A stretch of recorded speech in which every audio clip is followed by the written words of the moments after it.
It is 6:01, so it's time for us to get started. And if I have read the schedule of our classes correctly, and Dave and I were talking about this, I think I laid the schedule out as a 15-week semester, and it's a 14-week semester, which means we have tonight and next week, and then we're done, if I remember correctly.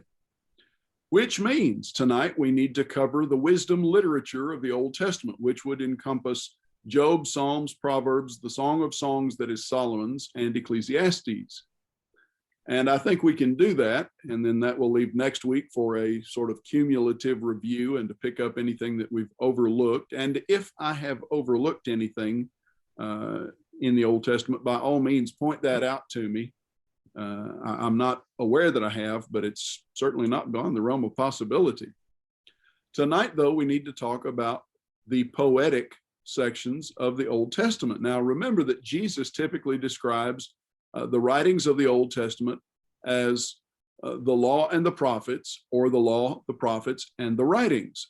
And that would be, that third statement, the writings, would encompass what we're talking about tonight. About 1/3 of the Old Testament by volume is written as poetry. Now, understand this about Hebrew poetry. It's not the kind of rhyming poetry that we think of as simple English rhyming poetry. Roses are red, violets are blue, that sort of thing. It's not the rhyming of words, of echoing homonyms, words that sound alike. It's not the rhythm that is common to English language poetry. Hebrew poetry is actually very highly structured, but it often expresses thoughts in short statements or in little couplets that repeat a thought rather than a word or sound. So the poetic aspect of Hebrew poetry is not so much the repetition of sounds or the repetition of a particular rhythm.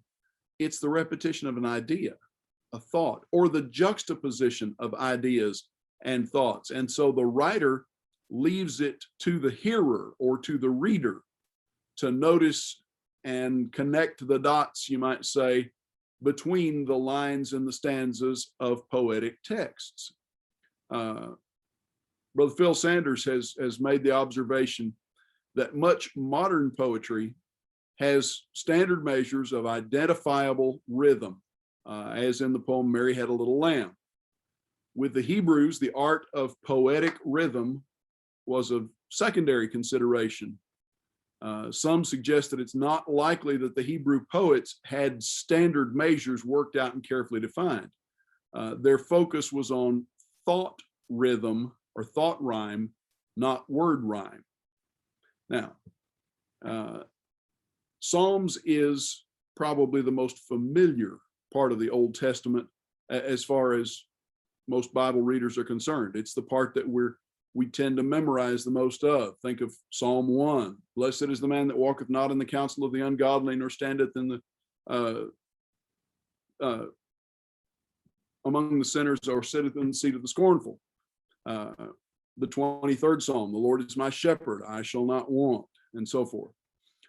Unlike the chapters of most other biblical books, the Psalms really do break down into what we describe as chapters. They stand alone. The individual Psalms stand alone, which makes them, for most modern readers, easy to grasp, easy to digest, easy to read, because they have a clear beginning, a clear ending.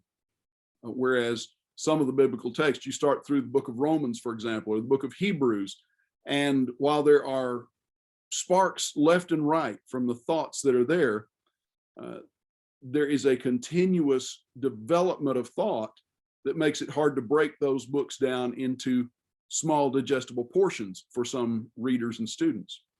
The fact that the Psalms are self-contained, basically, and the Proverbs even more so, actually encapsulates kind of an ironic aspect to what the Psalms are. Most modern readers don't recognize that the Psalms are actually inspired hymns and inspired prayers expressed in poetic form. As part of God's word, the Psalms are words that are not only expressed about God, they're also words that are expressed to God. You'll find in the Presbyterian denominations, the various Presbyterian denominations, that the book of Psalms is often described as the Psalter, Psalter. And there are a number of predominantly Presbyterian hymnals that are actually the words of the Psalms, the 150 Psalms, set to modern musical notation and used as a hymnal. As part of God's word, the Psalms have as their main purpose not to teach specific doctrines, not to define moral behavior per se. They do both of those, but that's not their primary purpose. Their primary purpose is to aid the worshiper, to aid us in expressing ourselves to God, in considering God's ways. Not all of the Psalms are obvious and straightforward, like the 23rd Psalm. Some of them are more challenging. They demand more consideration before we begin to grasp their purposes. Now, moving forward, the word proverb comes from a Hebrew word, maschal, which means to represent or to be like. And probably the nearest corresponding English word might be the word analogy. An analogy is something that an illustration that we use to help us grasp something else, a thought, a concept. An analogy is something that we can relate to that helps us understand something that we otherwise would not relate to. In that sense, a parable is an extended analogy. In common use, a proverb, the word proverb in the English language, describes any brief, pithy saying that expresses some nugget of wisdom or understanding or truth. In colonial days, Benjamin Franklin's statement in Poor Richard's Almanac to the effect that early to bed and early to rise makes one healthy and wealthy and wise. That would be a pretty functional modern example of a proverb or an analogy. You could very well say that a proverb, in essence, is truth in a nutshell. Now, the rest of what we describe as the wisdom literature encompasses the book of Job, the book of Ecclesiastes, and the Canticles, or the Song of Solomon, the Song of Songs, that is Solomon's. And the book of Job we don't know, but it may well be the oldest book in the Bible in terms of having been written down, possibly even before any of Moses' writings. May have been penned by Moses. There are some traditions that suggest that. But the events of the book of Job seem to predate Moses entirely. There is no mention of Israel the man, Israel the family, or Israel the nation, or Israel the religion whatsoever. Job appears as a patriarch. You go to Hebrews chapter 1, and the very first verse tells us that God, who at sundry times and in diverse manners spake unto the fathers by the prophets, hath in these last days spoken unto us by his Son, whom he appointed over all things, by whom also he made the world. God spoke through the patriarchs in that ancient time. And in Job chapter 1 and verse 5, we see him offering sacrifices on behalf of his family members, his children, namely. And so there are a number of commentators and biblical scholars who would speculate, and that's all it is speculation, perhaps well-founded, but speculation nonetheless, that the book of Job is possibly the very first book of the Bible to actually be written down. And it deals with, and perhaps the reason for that is that it deals with one of the most fundamental issues that humanity ever confronts. And that's the challenge of evil and human suffering. Now, moving on, just by way of a rapid fire introduction, Ecclesiastes takes its English name from the title that the Greek translators, the Hebrew to Greek translators, gave it in the Septuagint translation of the Old Testament.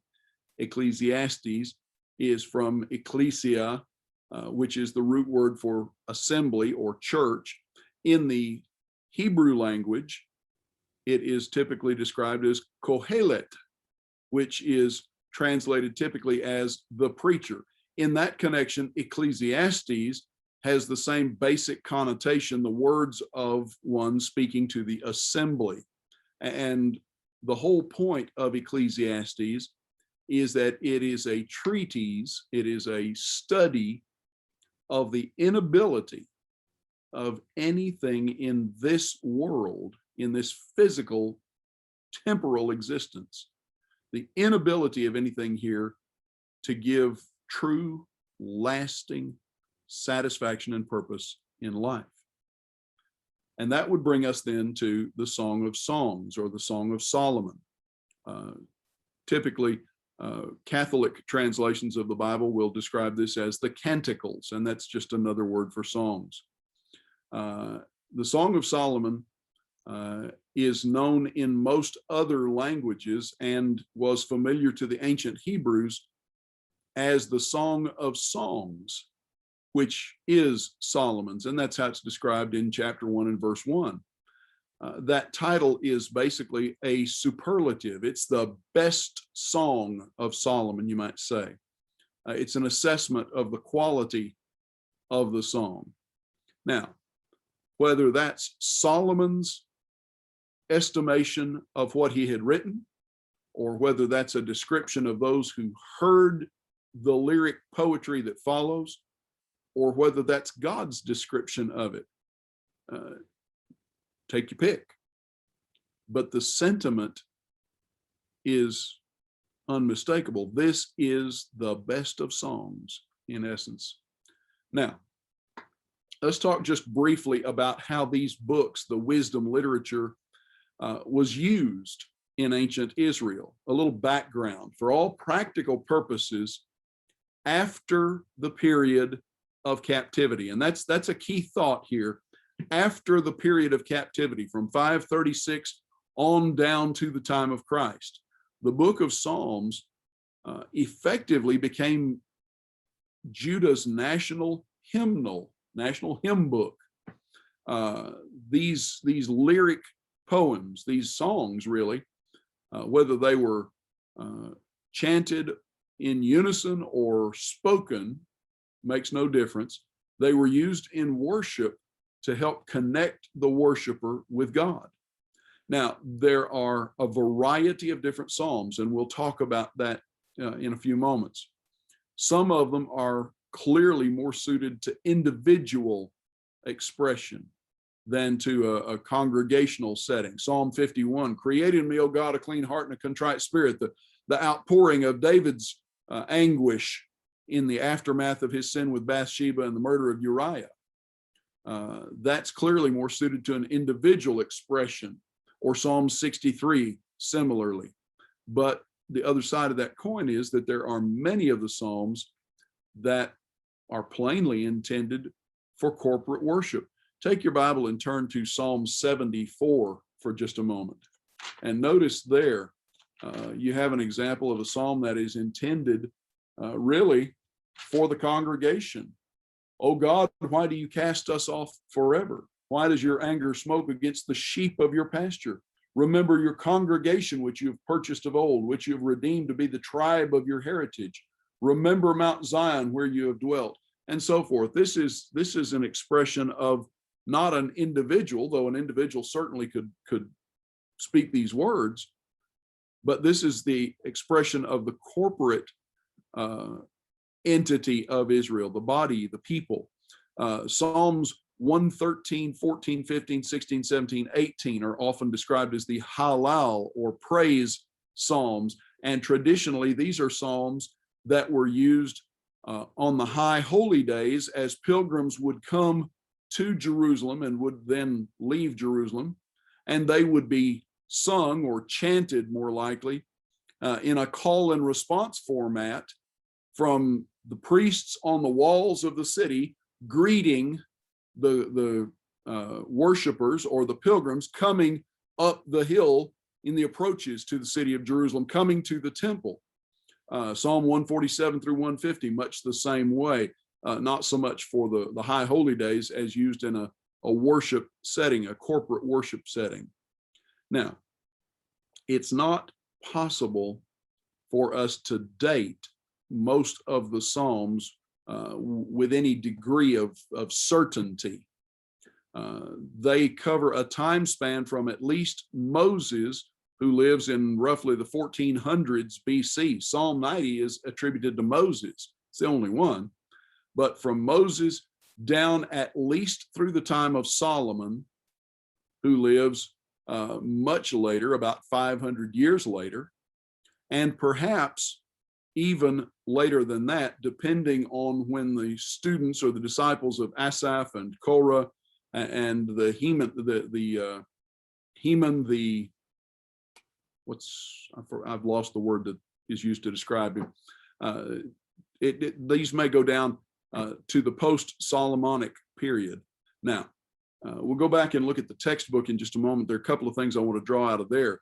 Suffice it to say that modernists and critics generally try to assault and discredit any idea that any of these Psalms could have been written by David, much less by Moses or by Solomon themselves. They want to assign a post-exile date to basically everything because they want to take away any hint that God was actually involved in the production of them.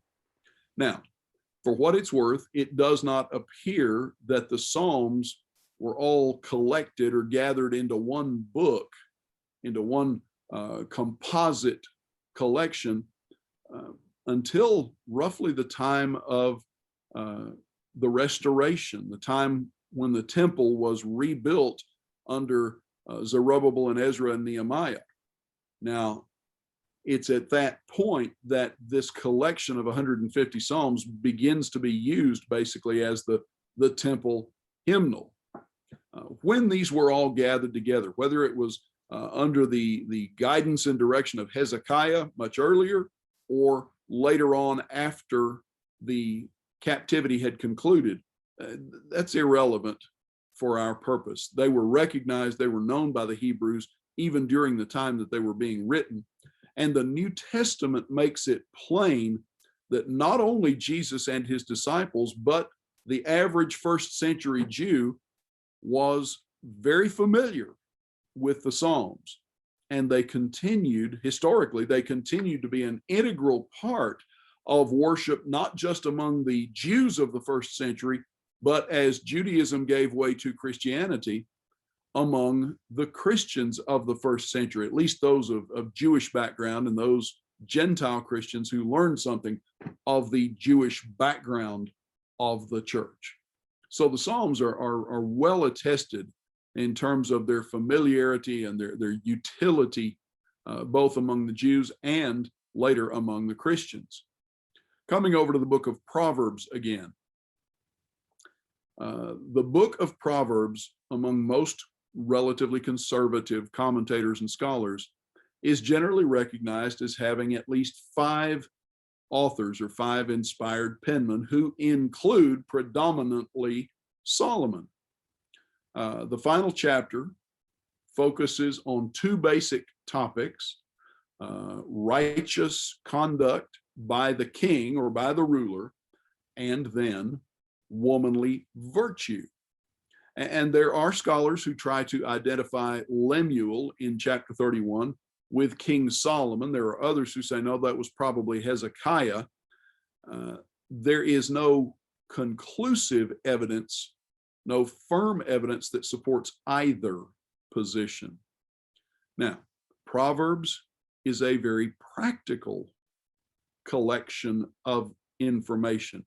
It sets forth the practical wisdom of God's requirements. You could describe it as guidelines for how a righteous person ought to behave in various aspects, various parts of life.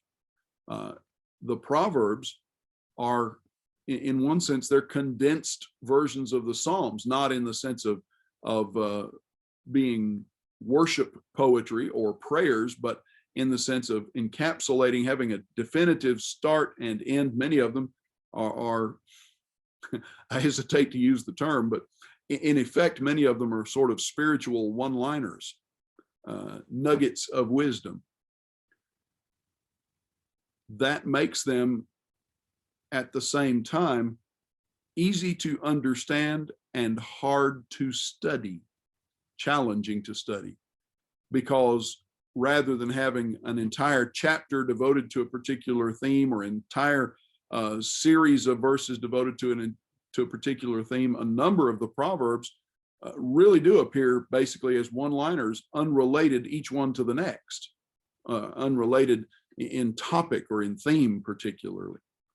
Now, with respect to the book of Job, background-wise, the record of Job's experience, and that's what Job is in one sense, it's a record of his experience. It demonstrates that suffering, what our world would call misfortune, is not positive proof of God's displeasure. Now, it's interesting that from the time of Moses, in going back into the days of the patriarchs, and certainly Job is one of those, from then all the way down to the time of Jesus, we find the idea being pervasive in Hebrew culture, and studies in secular history will show that it wasn't unique to Hebrew culture, but we find the idea being pervasive that suffering is evidence of God's wrath. Take your Bible and turn to the book of John in the New Testament for just a moment. Come to, I believe it's John chapter 9, and notice here, as Jesus and his disciples are walking along, traveling along, we come to John chapter 9, and in verse 1, as he passed by, he saw a man blind from birth. And his disciples asked him, Rabbi, who sinned, this man or his parents, that he was born blind? There is an assumption on their part that was typical of the people of their day, that has roots that go all the way back to Job. And that assumption is, and it, by the way, that assumption is very common in Christendom today as well. And you'll find it among the saints in the Lord's church. That assumption is, if you suffer, if you have hardship, if you have sickness or financial reverses or grievous losses in your life, in your experience, somehow you must have brought that upon yourself. That is, God is punishing you by allowing those things to happen. And certainly the attitude of our society in bewailing and bemoaning, why would God let this happen to me? Where was God when catastrophe or calamity struck? Certainly that gives credence to that the presence of that idea. However, the record of Job, way back there, pre-Christian, pre-Hebrew, pre-Judaism, in the days of the patriarchs, the record of Job demonstrates that suffering, hardship, misfortune is not necessarily proof of God's wrath.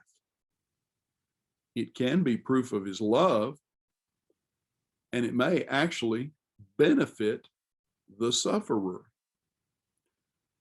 What does James say in James chapter 1? Pick up about verse 2, go down to about verse 8. Count it all joy, my brethren, when you fall into manifold what?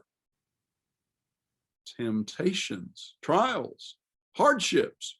Count it all joy when hardship comes your way. What? Knowing that the proving, the testing of your faith worketh patience. It produces patience. And James doesn't stop there. Let patience have its perfect work. Let patience do its job, so that you may be perfect, full grown, mature, whole, lacking nothing. Job's trials and his sufferings are recounted in a very dramatic way. The beginning and the end of the book of Job are written as prose. They're written in book form as a manuscript, like we would write a report, you might say. The rest of the book, the debate that takes place in the book, is written as poetry.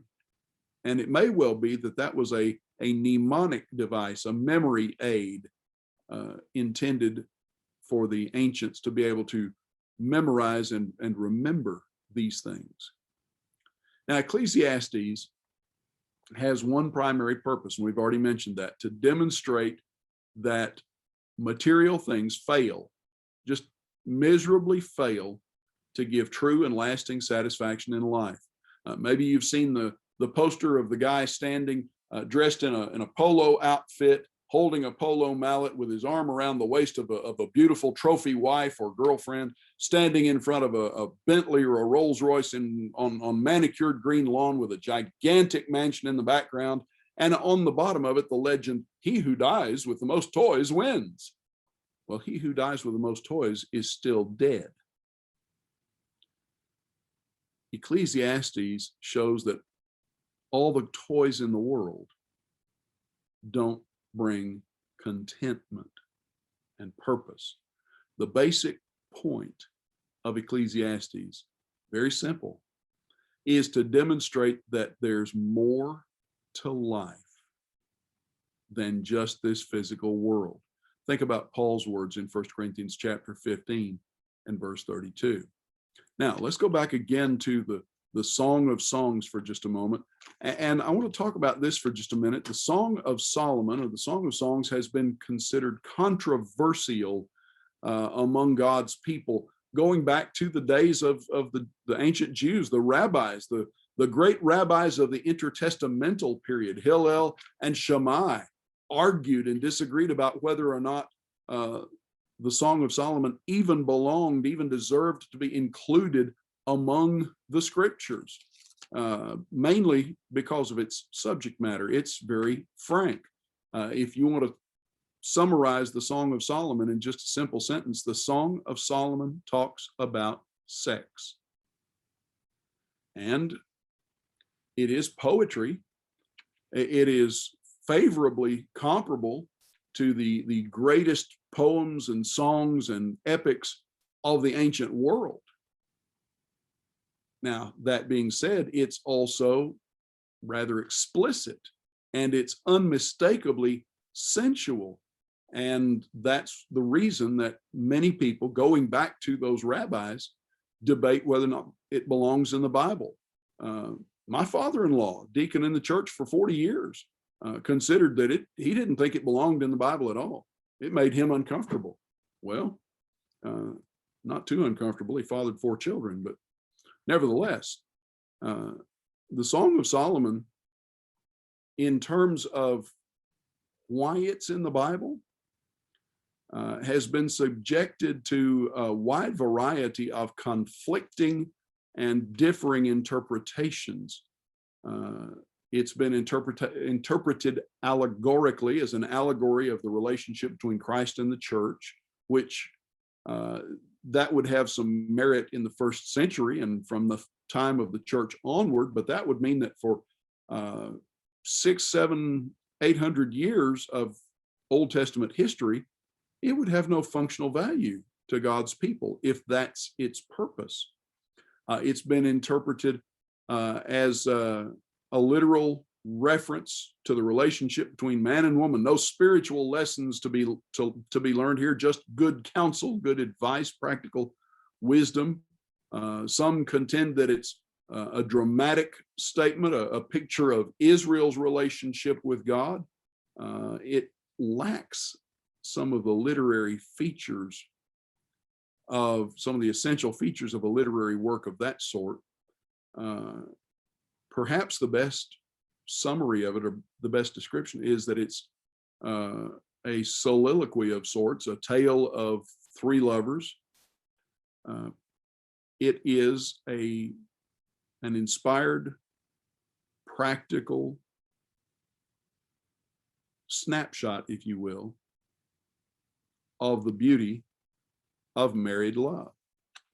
Now, talking about Hebrew poetry again for just a minute, the Psalms, and we'll go back and forth and back and forth and back and forth several times tonight.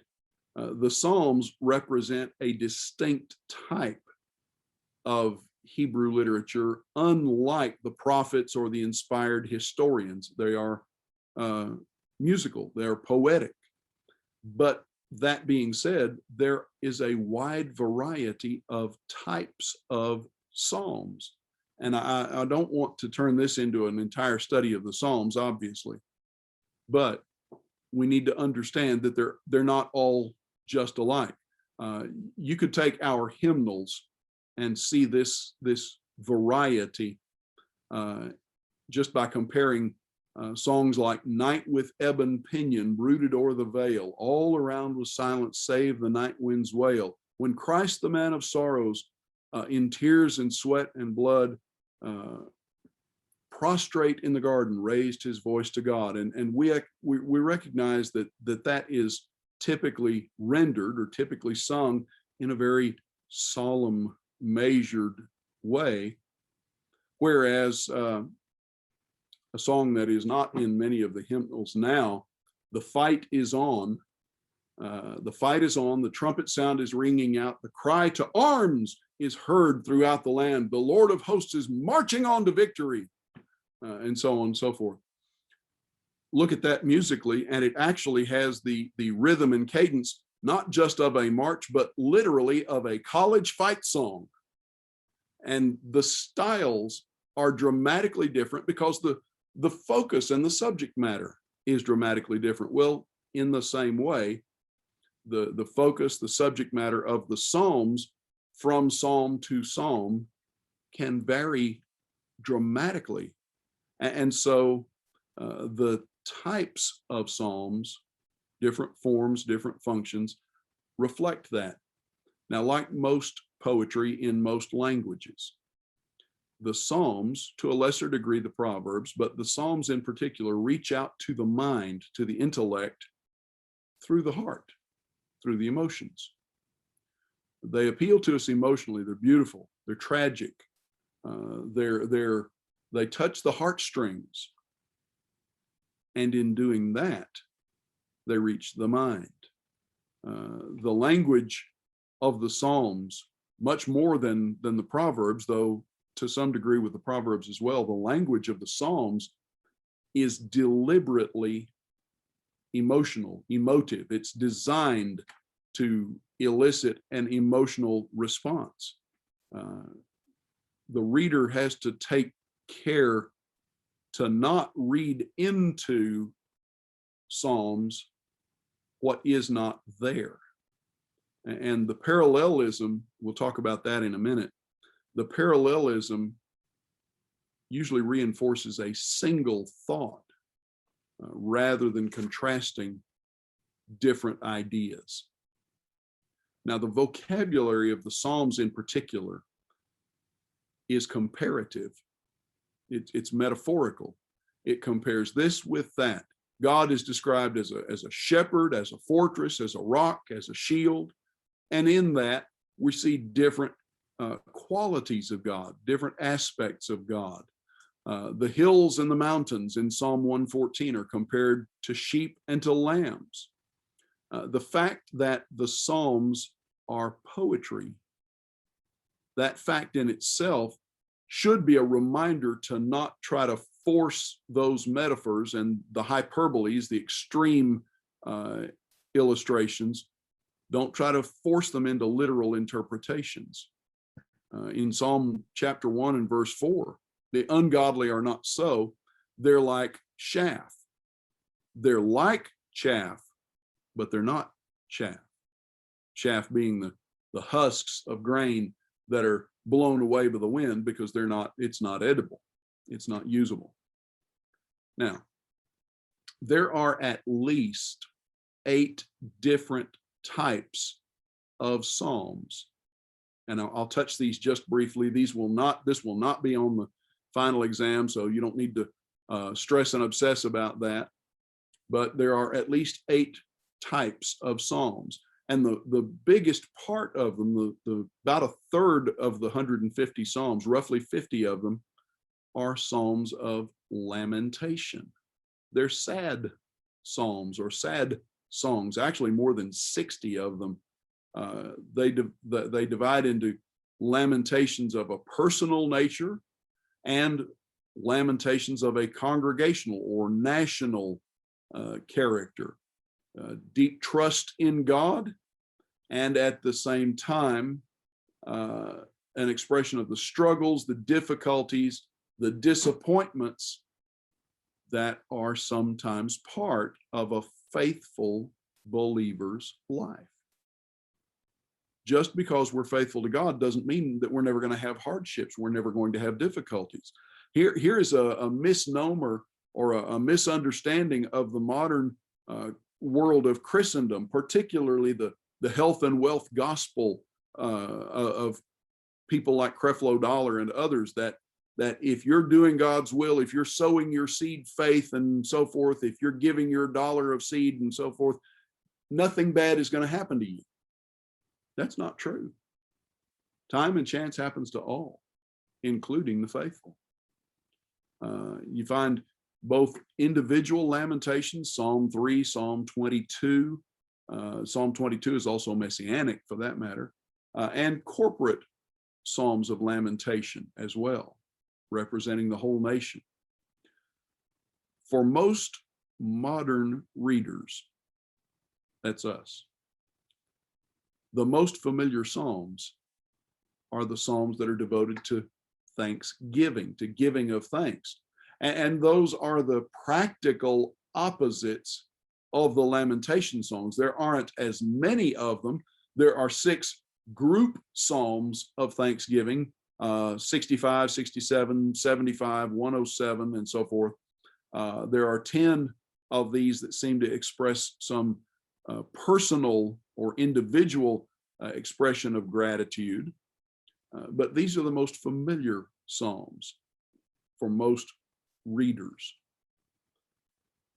Hymns of praise, songs of praise to God. They extol God's identity, his characteristics, his goodness toward the whole earth, his goodness toward his own people. That's the third category, psalms of praise. The 19th psalm, what is man that thou art mindful of him, and so forth. There are 5, only 5, that are what could be called salvation psalms or historical psalms. And what they do, Psalm 78, Psalm 105, Psalm 106, 135, and 136, they review, they rehearse the history of God's acts of salvation for national Israel, particularly their deliverance from slavery in Egypt and their establishment as a nation. Now, each one of them, each of the 5, expresses a slightly different purpose: celebration, gratitude, reminder, warning, that sort of thing. Now, the broadest category, the widest range, which there's some overlap among these, would be psalms of celebration, psalms of affirmation, songs that urge the people to renew their dedication to God, their dedication to the covenant that was made at Mount Sinai, Psalm 50 and Psalm 81, Davidic covenantal psalms, the Davidic covenant, royal psalms, enthronement psalms, songs of Zion. These all fall into the category of celebratory or affirmative songs. They urge the people to remember and to be faithful and to continue with God. The 6th category are what could be called wisdom psalms. And they're called wisdom psalms because they direct the reader or the worshiper to pay attention to the virtues and the benefits of wisdom. And in that, there's a lot of common ground, a lot of overlap in concept between these Psalms, 36, 37, 49, 73, 112, 127, 128, and 133. A lot of overlap in thought between those Psalms and Proverbs chapter 8, which also is more or less in the form of a psalm, though it is among the Proverbs. The seventh category would be Psalms of trust. And these 10 Psalms of the 150 focus on the fact that God can be trusted, God should be trusted, even in times of trouble. He can be trusted because he's got a true and faithful track record. He should be trusted because he is God, and it's the right thing to do. These Psalms reveal that God delights in knowing that those who believe in him are willing to stand with him, are willing to trust him to look after them and provide for what's in their best interests. Well, that's 7 categories. There's one other category I want to mention, and it does not fit comfortably among any of these others. These are what are called, these are the most unusual Psalms. They are challenging to read and to understand and to incorporate because they actively seek God's vengeance and God's judgment on other people. They express strong desires for suffering, for defeat, for punishment, for ill effects on other people. Go get them, God, sick them, God, that kind of thought. These are called the imprecatory Psalms, imprecations, Psalms 12, 35, 58, 59, 69, 70, 83, 109, 137, and 140. So you've got about 10 of them, and they're challenging. They include expressions of anger, descriptions of violence, bitterness, frustration, even hatred. All emotions that, if we give free rein to them, could and very likely would lead to sinful thoughts and ultimately sinful actions. But think about this.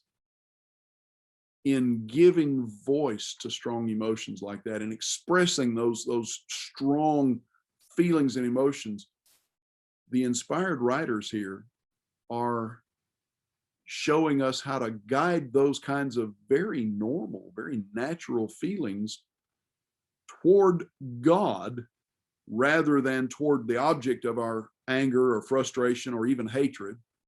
Guide those feelings toward God in a positive way.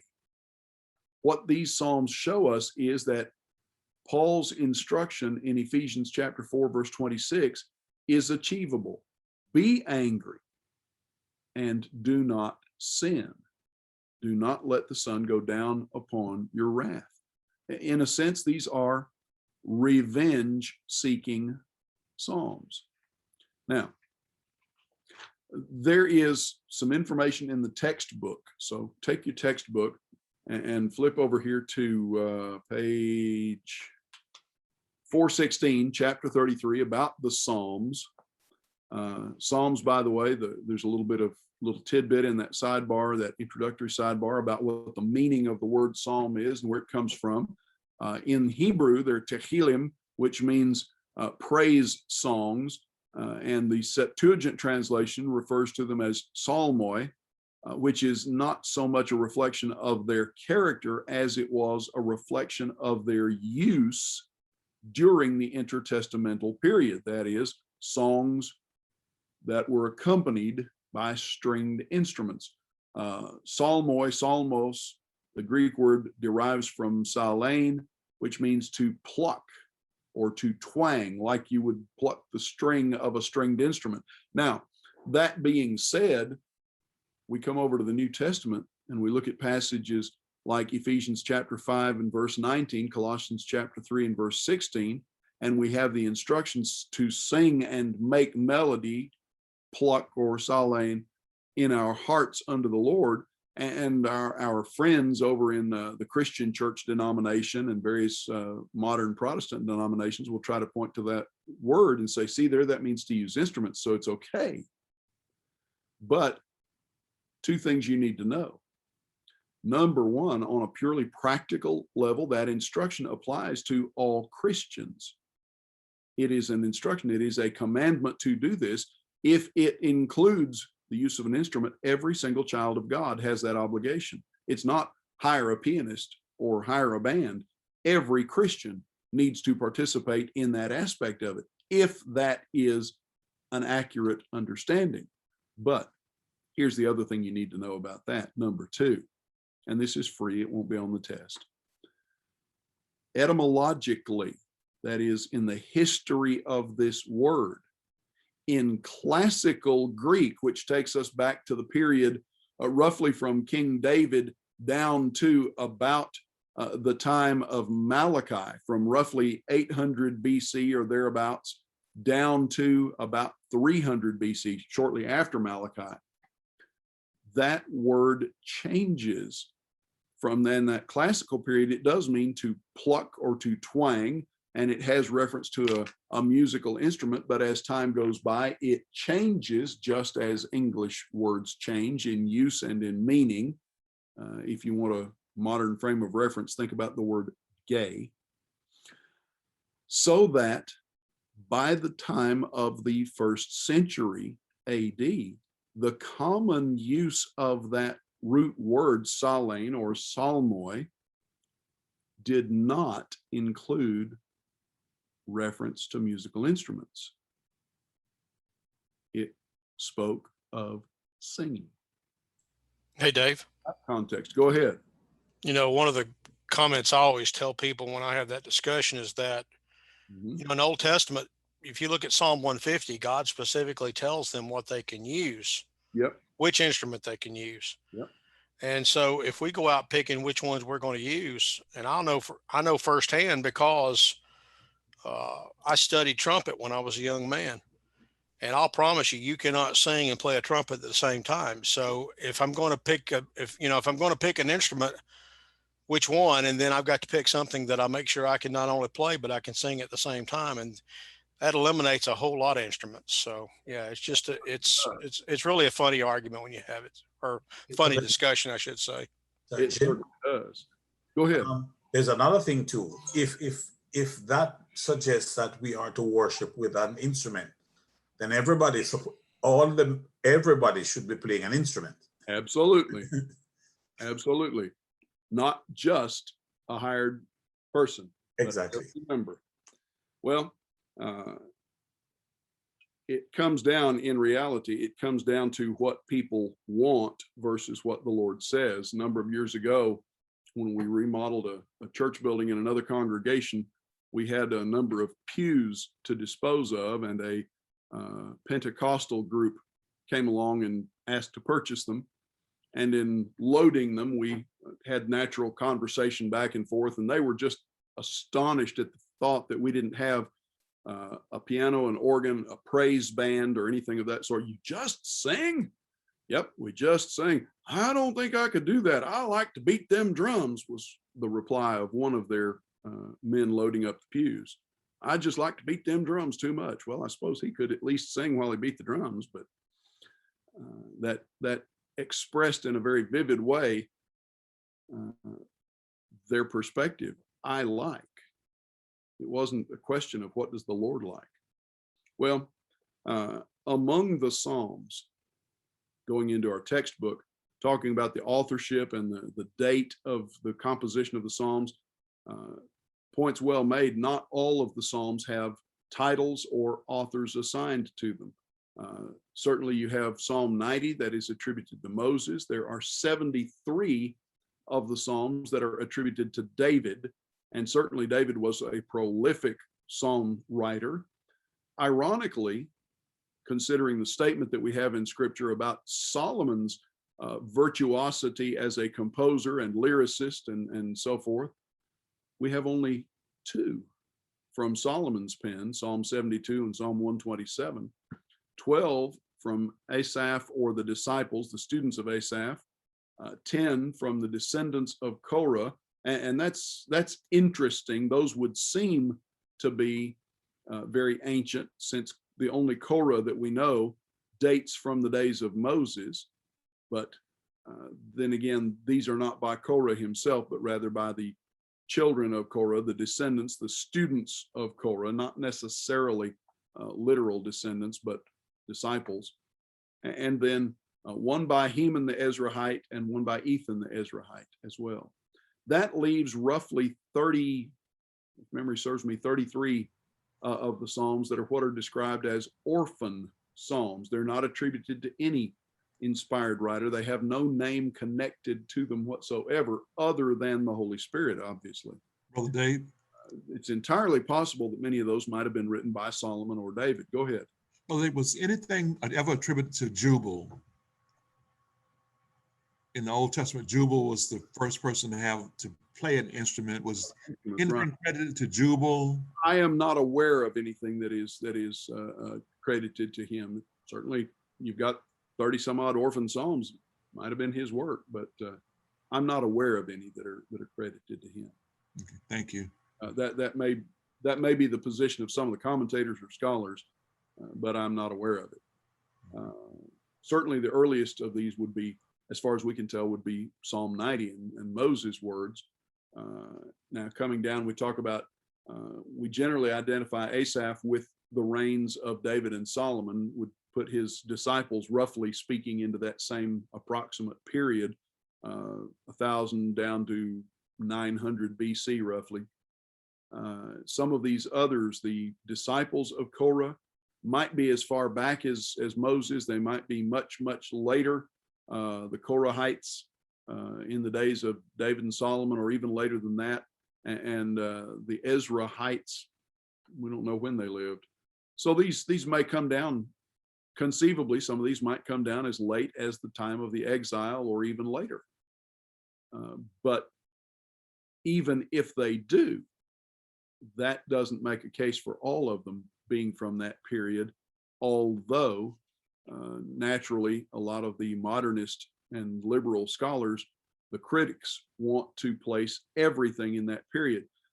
The primary objection that the critics raise to Moses and David and Solomon and the sons of Asaph and so forth writing these inspired songs or poems, their claim, their assertion is, well, they didn't have that highly developed poetic form or style in that period. And then two, the titles, there's a discrepancy between the titles in the Masoretic or Hebrew text and the Septuagint or the Greek text. And so we have some conflict there. And so all of these titles, these clearly are the work of later rabbis and so forth, except that, and Archer points this out on page 419.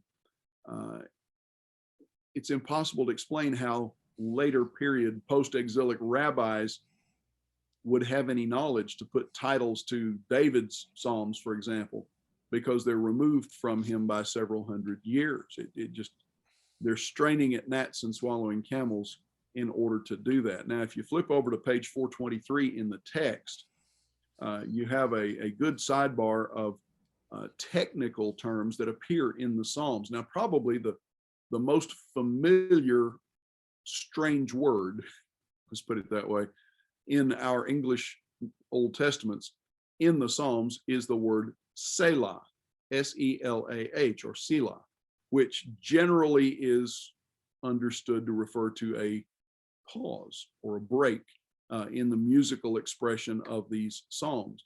But these other words, these other terms are also associated with Psalms, and Archer's list of them is helpful and informative when you want to teach the book of Psalms.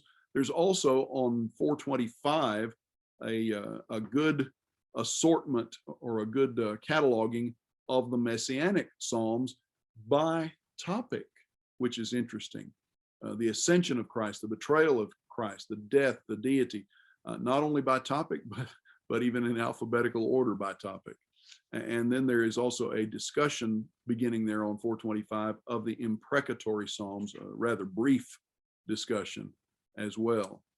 Going on in the text. Now, in the next hour of our class, after our break, I want to come back and do a little more introductory, a little more background material from each of these books, but this is just general information. In the textbook, if you come down to chapter 34, you have Job and Proverbs, and these are fairly concise assessments of the books of Job and Proverbs. I did think that Archer's description of the motive for Job's friends was interesting, and I would commend it to you just for basic consideration. Bildad, Eliphaz, and Zophar hear of Job's calamity, the loss of his children, his herds, his flocks, his servants, his properties, even his health, and they come seemingly to commiserate with him. The best thing they did for Job was what they did the first 7 days they were there. They sat silently with him. They were good friends as long as they kept their mouths shut. When they opened their mouths was when things went sideways real quick. Why would they attack Job the way they do? We'll come back and talk about this debate that repeats through the book of Job in the next half of the class. Why would they attack Job? Well, Archer offers a pretty good synopsis of the motivation here, a good assessment.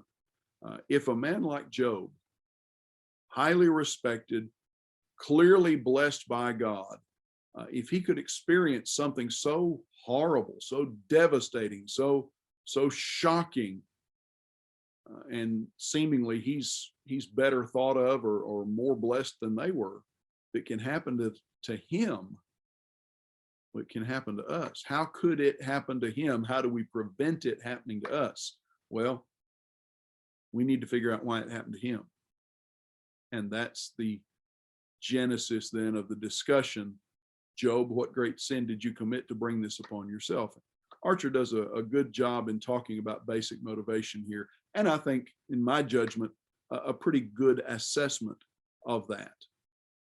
Interesting tidbit about the book of Job. There is no inspired author credited with it. Job is simply presented as a historic figure. There is also no consistent Hebrew tradition among the rabbis as to who the inspired writer was. Now, according to the Talmud, somebody about the time of Moses, but it doesn't credit Job specifically to Moses. It's entirely possible he could have written this. It might well have been written by Abraham or somebody contemporary with Job. Job seems to have lived approximately the same time frame as Abraham. There is no mention of anything in the book of Job that's even remotely identifiable with Hebrew culture, Jewish worship, or anything of the sort. It seems to belong entirely to the patriarchal period, which would then put it in the time of the book of Genesis. Now, Proverbs, on the other hand, explicitly takes us down to the time of Solomon. This is the time of the kings. And the Hebrew title is the Proverbs, the Mishle of Solomon. And Solomon's writing is focused on one basic theme: wisdom. Now, there are several different words for wisdom in the book of Proverbs. There's chokhmah, wisdom, in the sense of practical ability. And you have a little sidebar on page 439 that describes this. And then you have Binah or Binah, which is intellectual wisdom, the ability to recognize and discern. It's interesting, wisdom in the book of Proverbs, the concept of wisdom in the book of Proverbs corresponds in many, many ways with the Apostle John's writing in 1 John, particularly chapters 2, 3, and 4, and his use of the word know, K-N-O-W. John plays two words in the Greek language, gnosko or gnosis, to know with absolute certainty, to know intimately, to know for an established fact, and eido or eida, which means to be able to recognize, to be able to distinguish. John does in 1 John chapters 2, 3, 4, and 5, much the same thing that Solomon does in the book of Proverbs with respect to wisdom. There's also a third word in the Proverbs for wisdom, which I can't accurately pronounce. Perhaps Brother Domain can do that for us, which basically refers to instinct, I guess you'd say, intuition, an authentic. Archer says an authentic intuition of the spiritual or psychological. In other words, you've had your understanding exercised to discern good and evil, and so you recognize it when you see it. With respect to the authorship of Proverbs, traditionally it's understood to be penned by Solomon. Now, Solomon is not the only inspired writer in the Proverbs. You have the sayings of Agur, the son of Yake, in chapter 30. The sayings of King Lemuel, and we talked about that a little while ago, who may or may not be Solomon himself. The critics naturally try to discredit Solomon as the writer of the Proverbs. And again, come back to one of the main objections they raise is that they say there's no way that this poetic ability and this ability to express wisdom in these pithy and stylized ways, that just didn't exist among the Hebrews of that period. They were, remember, these are the people that are operating off the assumption that these were primitive, rudimentary, nomadic people, barely literate, if at all. And we know, we've talked about that in previous classes, we know for a fact that was not the case. Plus, don't you just love archaeology? The more archaeological discoveries that we find, and this has been true for the past 100 years or so, the more evidence we find that in this same period from Moses onward, not just Israel, but all of their neighbors, the Ugaritic speakers and the Egyptians and the Canaanites, all had during that period this same kind of highly stylized poetic expression that our liberal critics want to insist that the Hebrews just couldn't possibly have developed or utilized or even understood during that period, but everybody around them did. So why not them as well? Ecclesiastes is expressly credited to Solomon. Now, he does not specify his name as Solomon, but he describes himself as the son of David, the king in Jerusalem. And there has been no credible argument that it could be any other descendant of David at any later period. You look at the descriptions that are given here of his wealth and his servants and his involvement with women and so forth. Everything there fits Solomon to a T. And so there's no reason to credit this to anyone else, despite the liberal critics who want to push this down to the post-exile period as well. Come over. Go ahead. Brother Rogers. One thing there, in Ecclesiastes, I've always... I'm not hearing you, brothers. start that over, and you dropped out there. Solomon described himself in verse 1 as the preacher. I've always wondered about that. He considers himself, or calls himself, the preacher. Mm-hmm. Kohelet, the preacher, the teacher. You look at the tenor, the flavor of the book. This is intended to teach. This is intended to instruct. You take a look at all of Ecclesiastes, it's wisdom for my son. Now, wisdom not just for him, but for everyone that follows along as well. In that sense, preacher is an appropriate term. It is instruction.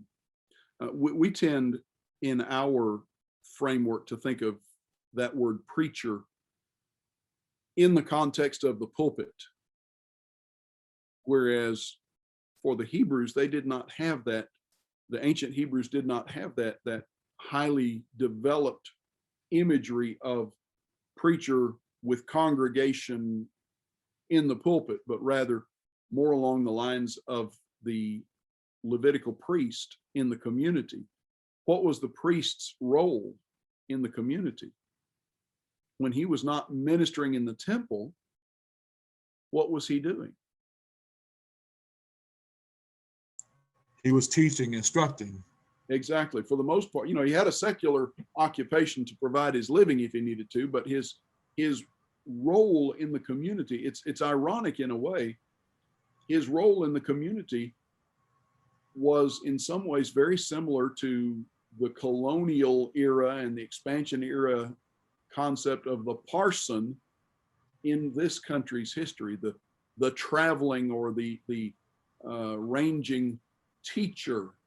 The person is that the meaning of that Old English word parson. He's the person. He's the center of this, the teacher of important things, basically.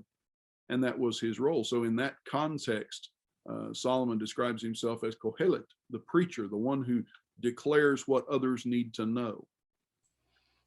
Hey, Dave. Go ahead, Jim.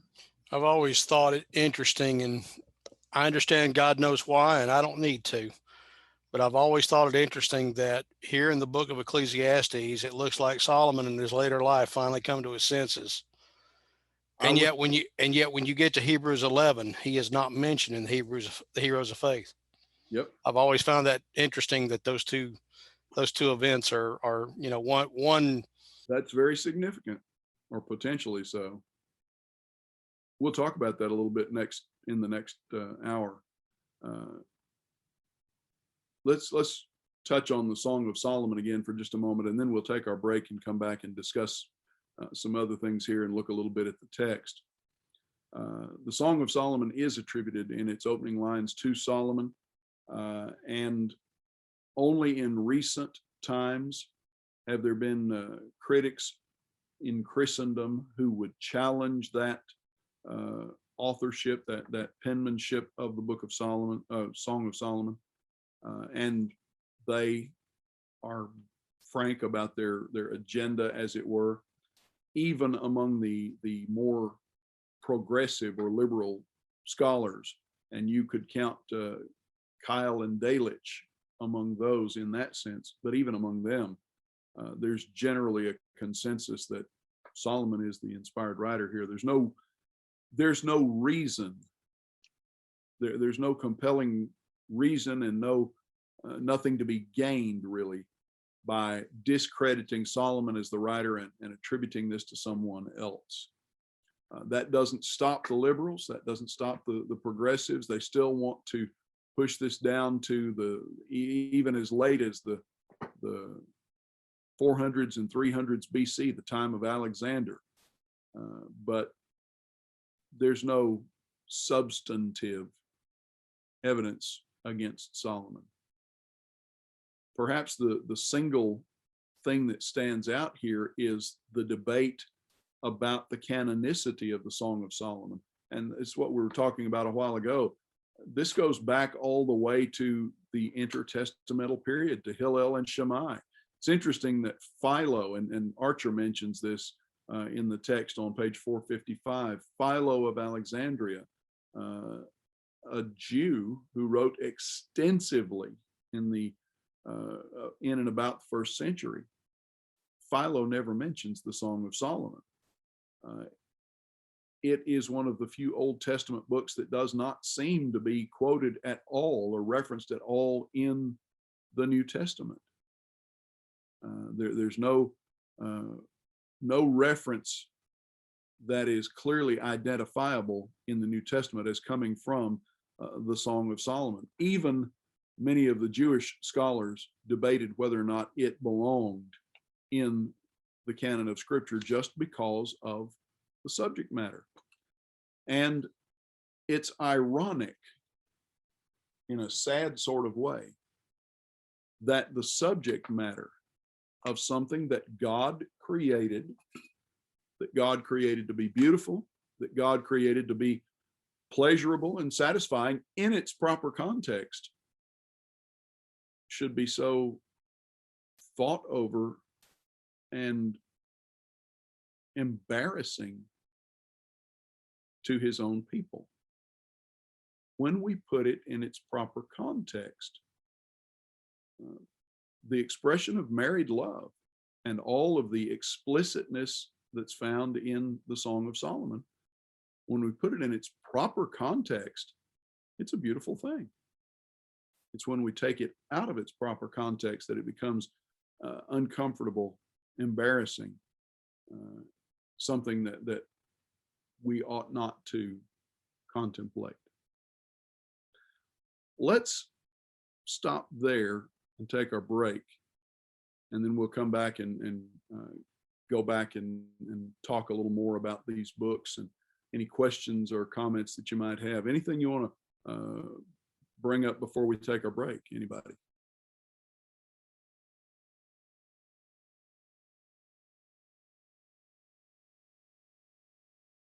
All right, well, we'll take about 15 minutes. We'll reconvene at 7:30. Let's talk about the Psalms more particularly, and then we'll come back and swing through all of these books one more time. As we said, Psalms is basically an assortment, a collection of Hebrew hymns, poems from various periods in Israelite history. Spans roughly 500-600 years, and there is not a defined title anywhere in the text. Many of the Psalms have titles attached to them, not all of them do. Psalm 72 verse 20 is probably the closest thing to a title anywhere in the text, where this is described as the preceding section is described as the prayers of David, son of Jesse. And it says the prayers of David, son of Jesse, are ended. That is, this is the conclusion. The 150 Psalms that we have are by no means all of the Psalms that have ever been written. Obviously, Solomon was as we mentioned, was a profound and prolific writer of Psalms and Proverbs, writing more than 1,000. But of the 150 collected Psalms that we have, they're generally divided into 5 books of Psalms, somewhat by subject matter, but not entirely.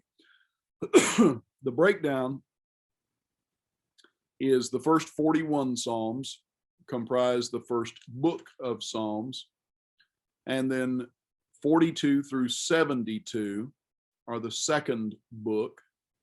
73 through 89, which is a short section, is the third book. And then chapters 90 through 106, another fairly short section of fourth book.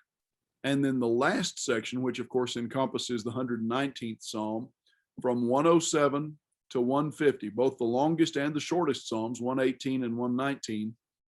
This is the 5th book. Now, each of these sub-collections of Psalms has a concluding doxology. If you look at the end of Psalm 41, you have this concluding statement: "Blessed be the Lord, the God of Israel, from everlasting to everlasting. Amen and amen." And then turn over to Psalm 72, and at the end of Psalm 72, verses 18 and 19, "Blessed be the Lord, the God of Israel, who alone does wondrous things. Blessed be his glorious name forever. May the whole earth be filled with his glory. Amen and amen." And then you have that statement: "The prayers of David, the son of Jesse, are ended." And likewise in Psalm 89 and Psalm 106 and Psalm 150. And Psalm 150 concludes the whole assortment, the whole selection. These first three books of Psalms, 1 through 41, 42 through 72, and 73 to 89, are natural literary divisions. The break from 106 to 107 is kind of arbitrary, because taken as a literary unit, 104 through 107 are a single literary unit. But this breakdown goes back to before the production of the Septuagint translation, which took place about 200 BC. According to Jewish tradition, it was the book of Psalms, the collection of Psalms was divided up this way so that the 5 books of the Psalms roughly correspond in content and in length to the 5 books of the Torah, of the law: Genesis, Exodus, Leviticus, Numbers, and Deuteronomy. Of the 150 Psalms, you have 116 that have titles associated with them: titles, ascriptions of authorship, topic, and so forth. That leaves 34. I think I said 33 in the last hour. 34 that are what are described as orphan Psalms. In the Septuagint translation, in the Greek translation, some of those orphan Psalms were also given titles, and clearly those titles, which are not found in the Masoretic text, those titles clearly date from that intertestamental period, but they're not part of the original text of the Psalms themselves. As we look at the Psalms, the Davidic Psalms particularly, you have among these personal Psalms. The first section that would roughly correspond to the book of Genesis, Psalms 1 through 41, are largely personal Psalms. Psalms 42 through 89, which overlaps a little bit, two of the books, 2 and 3. These are basically national Psalms. And then from Psalm 90, from Moses to the end of the book, the end of the collection, you have Psalms that are more or less liturgical, worship oriented in character. And that accounts for, or that explains then how some of these songs are not used in worship per se by the Jews, because, as we talked about, we have the imprecatory Psalms, the Psalms that ask God's judgment on other people and so forth, and express anger and frustration and so forth. The book of Psalms is perhaps the most quoted of the Old Testament books in the New Testament. Certainly it's in the running as most quoted. There are many quotations from the Psalms, and Jesus quotes from the Psalms in prophetic context. So he puts a prophetic spin, as it were, on some of the Psalms in his own use of them.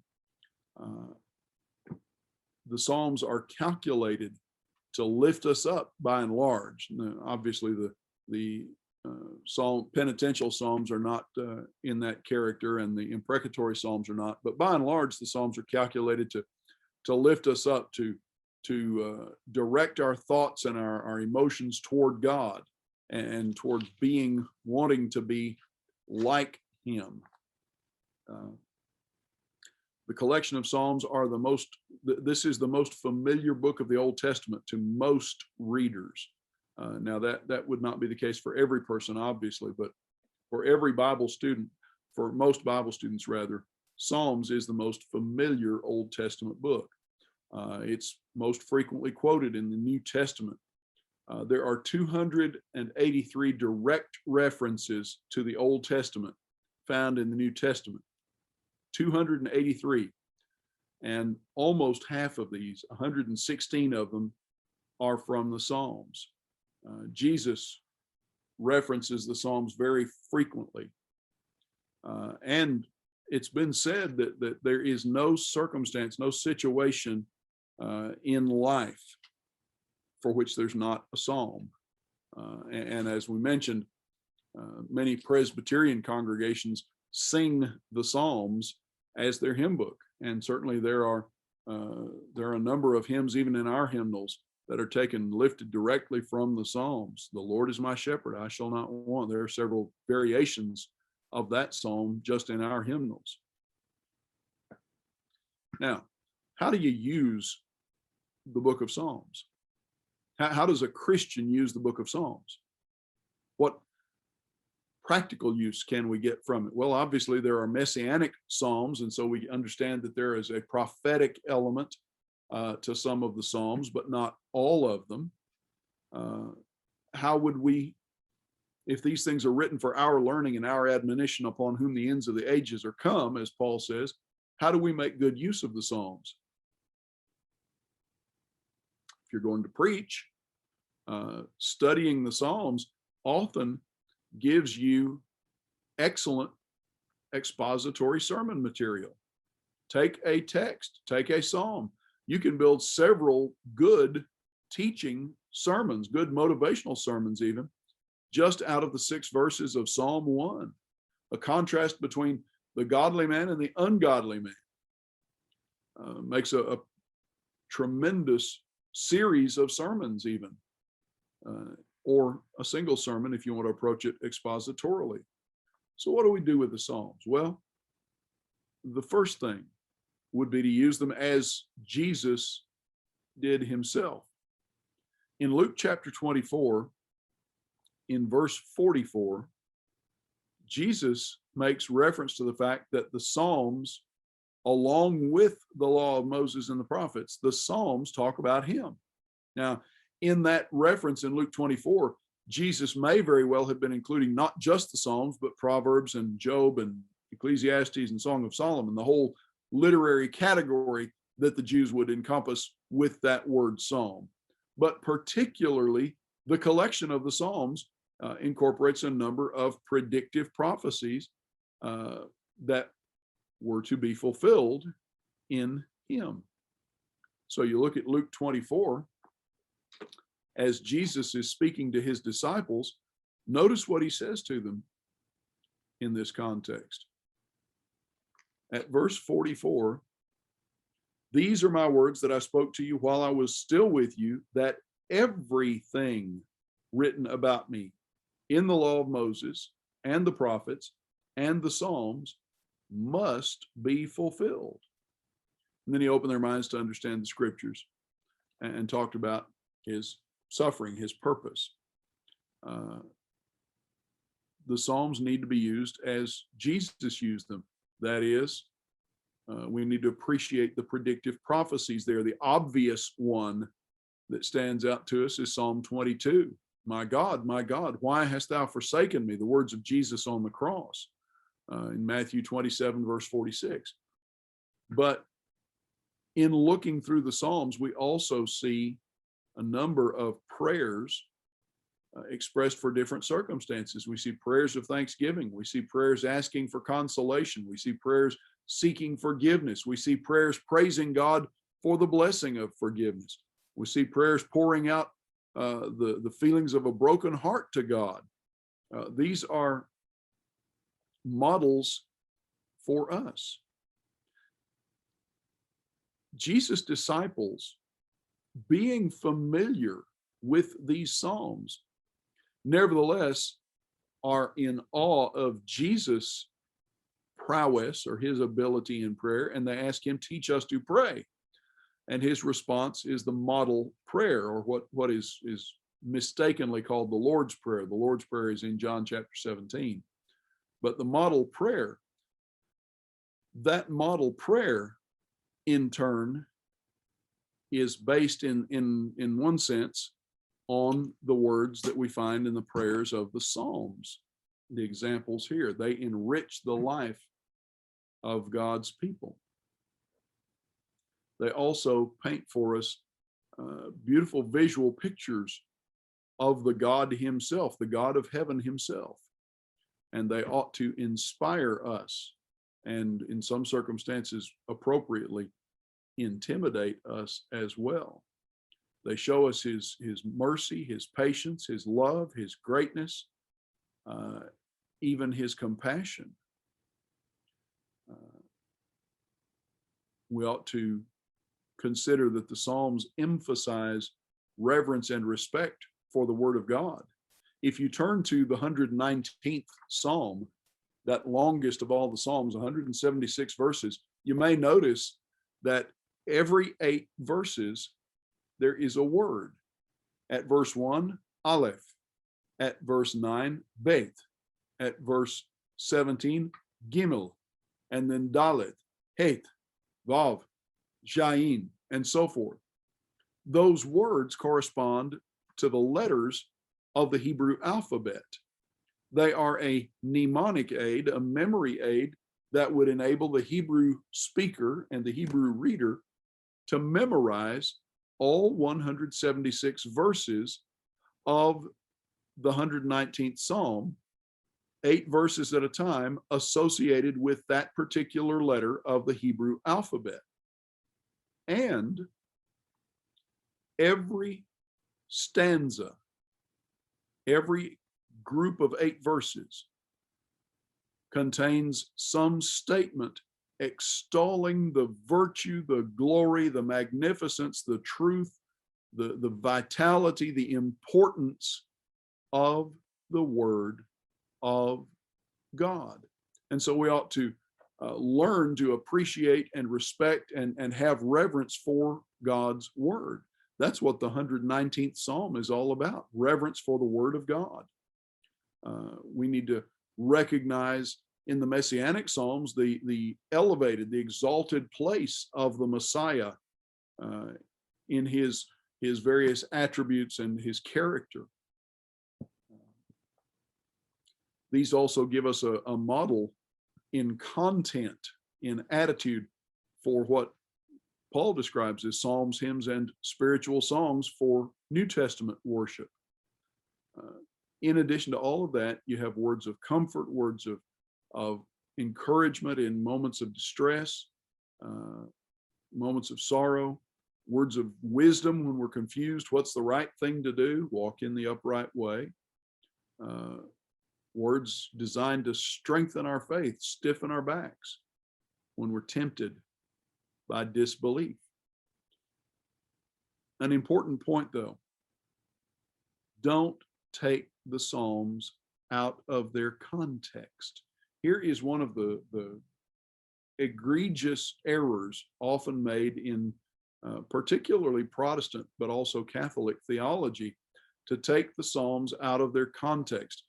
In Matthew chapter 4, in the face-to-face confrontation with Satan, by the way, if you look at Hebrews chapter 4, we read in verses 15 and 16, we Christians do not have a high priest who cannot relate to, who cannot be touched with a feeling of our infirmities, but one who hath been in all points tempted like as we are, yet without sin.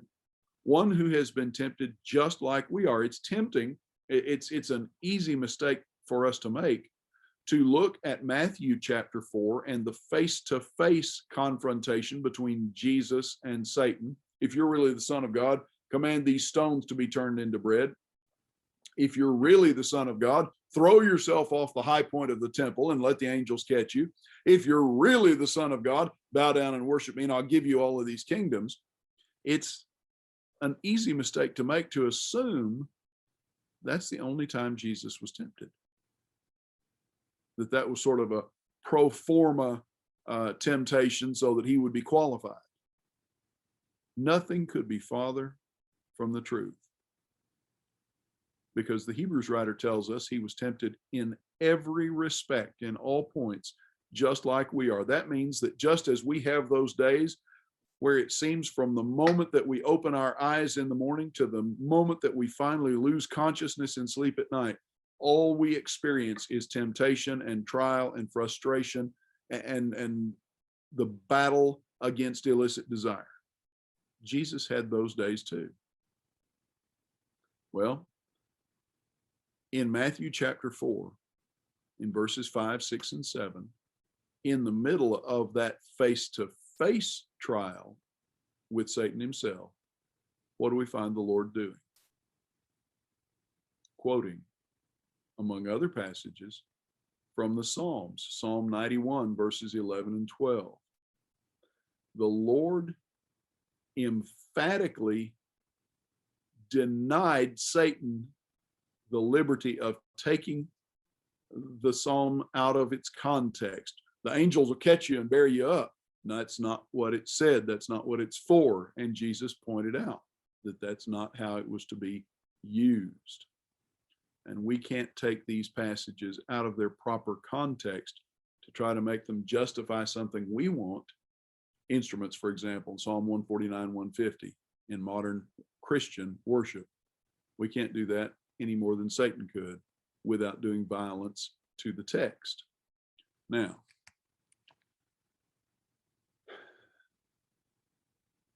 there are things in the Old Testament era that, according to Paul in Acts chapter 17 in verse 30, God tolerated, God winked at. But the fact that we have a record of things in the Old Testament, in Old Testament worship, for example, that are not explicitly stated in the New Testament, explicitly authorized, that does not give us leave to incorporate those things into Christian worship, Christian life. Passages like Psalm 51, verse 5, and Psalm 58, verse 3, taken out of their context, are used by Calvinists to try to assert the idea of original sin. If you take your Bible and turn to Psalm 51 and verse 5, this excited immense comment and debate and discussion back in the 1970s when the New International Version first came out, because the New International Version in Psalm 51 and verse 5 says, "Behold, I was brought forth in iniquity, and in sin did my mother conceive me." Or the NIV says, "I was a sinner from my conception," words to that effect. The text does not say that. You flip over to chapter 58 and Psalm 58 and verse 3, you likewise have a statement there. The wicked, English Standard says, "The wicked are estranged from the womb. They go astray from birth, speaking lies." That is interpreted by the Calvinist as saying, you're born wicked.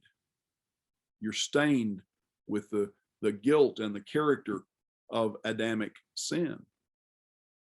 But that takes these Psalms out of their context. They were never understood that way by the ancient Jews, and that's not actually what the language says. Robert Taylor, late beloved brother, prolific writer, good Bible student, makes the observation that the book of Psalms is Hebrew poetry at its finest. The Psalms can be sung as was originally their primary purpose. They can be read as is most often our way of handling them. The Psalms contain history, current conditions at the time of their composition, future events, especially relating to the Redeemer. They express the entire gamut of human experience in nearly all the checkered career of Israel, from Moses down near to the time of Nehemiah and Malachi. Now, Peter affirms that David spoke by the Holy Spirit in Acts chapter 1, verse 16. David himself laid claim to inspiration in 2 Samuel chapter 23 and verse 2. And Jesus endorses David as a writer who was inspired by the Lord. Matthew 22 and verse 43. And it's Jesus who places the Psalms on the same level, in the same category of inspired literature as the law and the prophets, there in Luke 24 that we just looked at a minute ago. The writers of the Psalms were moved or borne along by the Holy Spirit just as much as the writers of any other part of the scriptures. Now,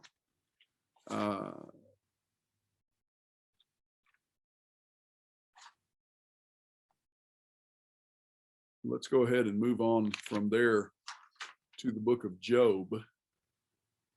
And to do that, you actually have to go backwards because Job comes before Psalms, obviously.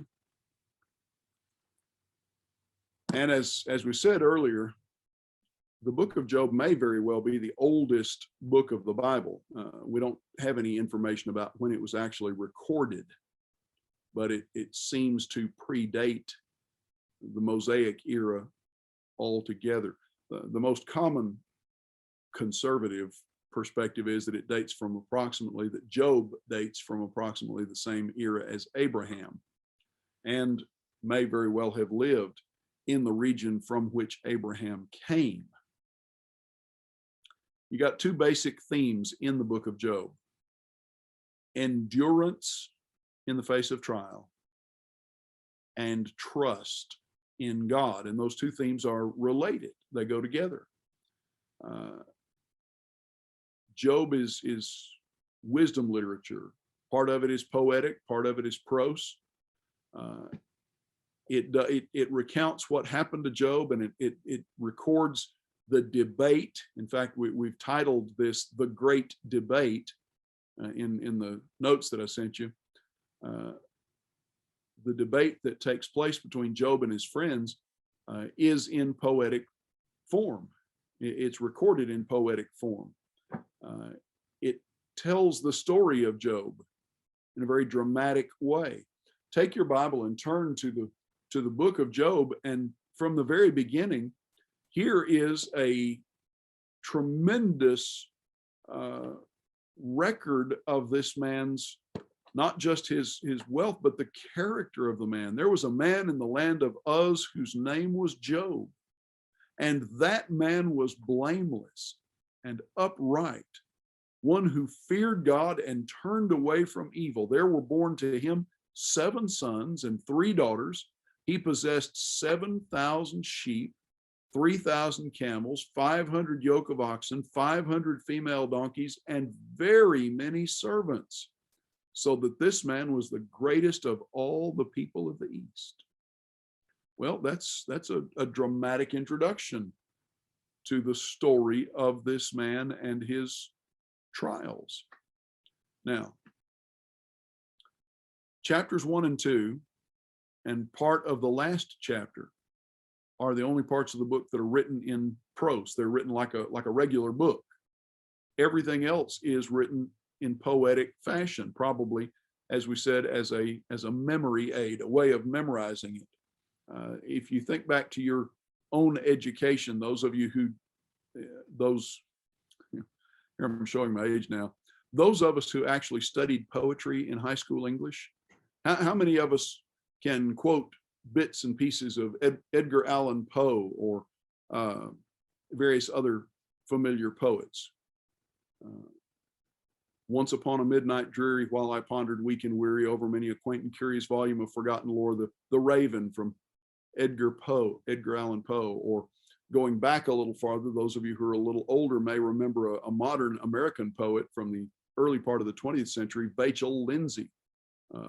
Fat black bucks in a wine barrel room, pounded on the table with the feet unstable. It's not very politically correct, but it resonates in terms of its ease of memorization. Those of us who are older had to memorize poetry as part of our English education, and those things tend to stick with us. Think about the passages of scripture that you can recite from memory that don't necessarily rhyme as we think of such things, but they stick in your memory because of the contents there.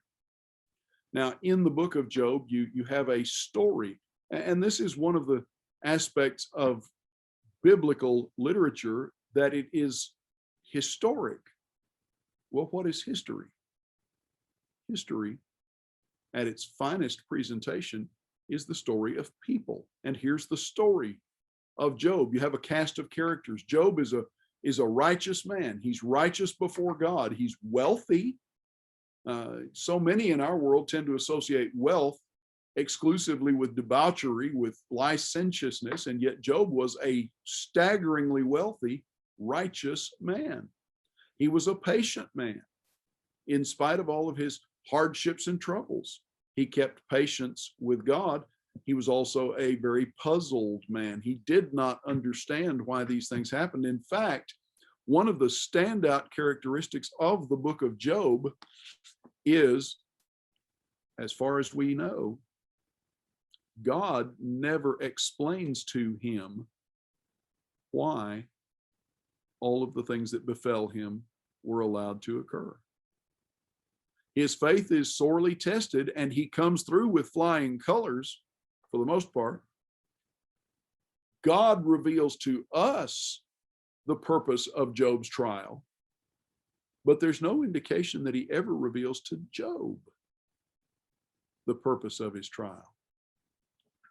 So we have the righteous man Job, but then there's also Mrs. Job, his wife. We would presume that she's the mother of his 10 children, and she suffers the losses that he suffers. Her faith is tested too, but she does not suffer in silence. You go to Job 2 and verse 9, at one point she, we would presume, looking upon the agony of the man that she loves, she advises him, get this over with, Job. Just go ahead and curse God and die. Put yourself out of your misery, as if doing so would relieve misery, to estrange himself from God. But then we have Job's friends. May the Lord deliver us from friends like these.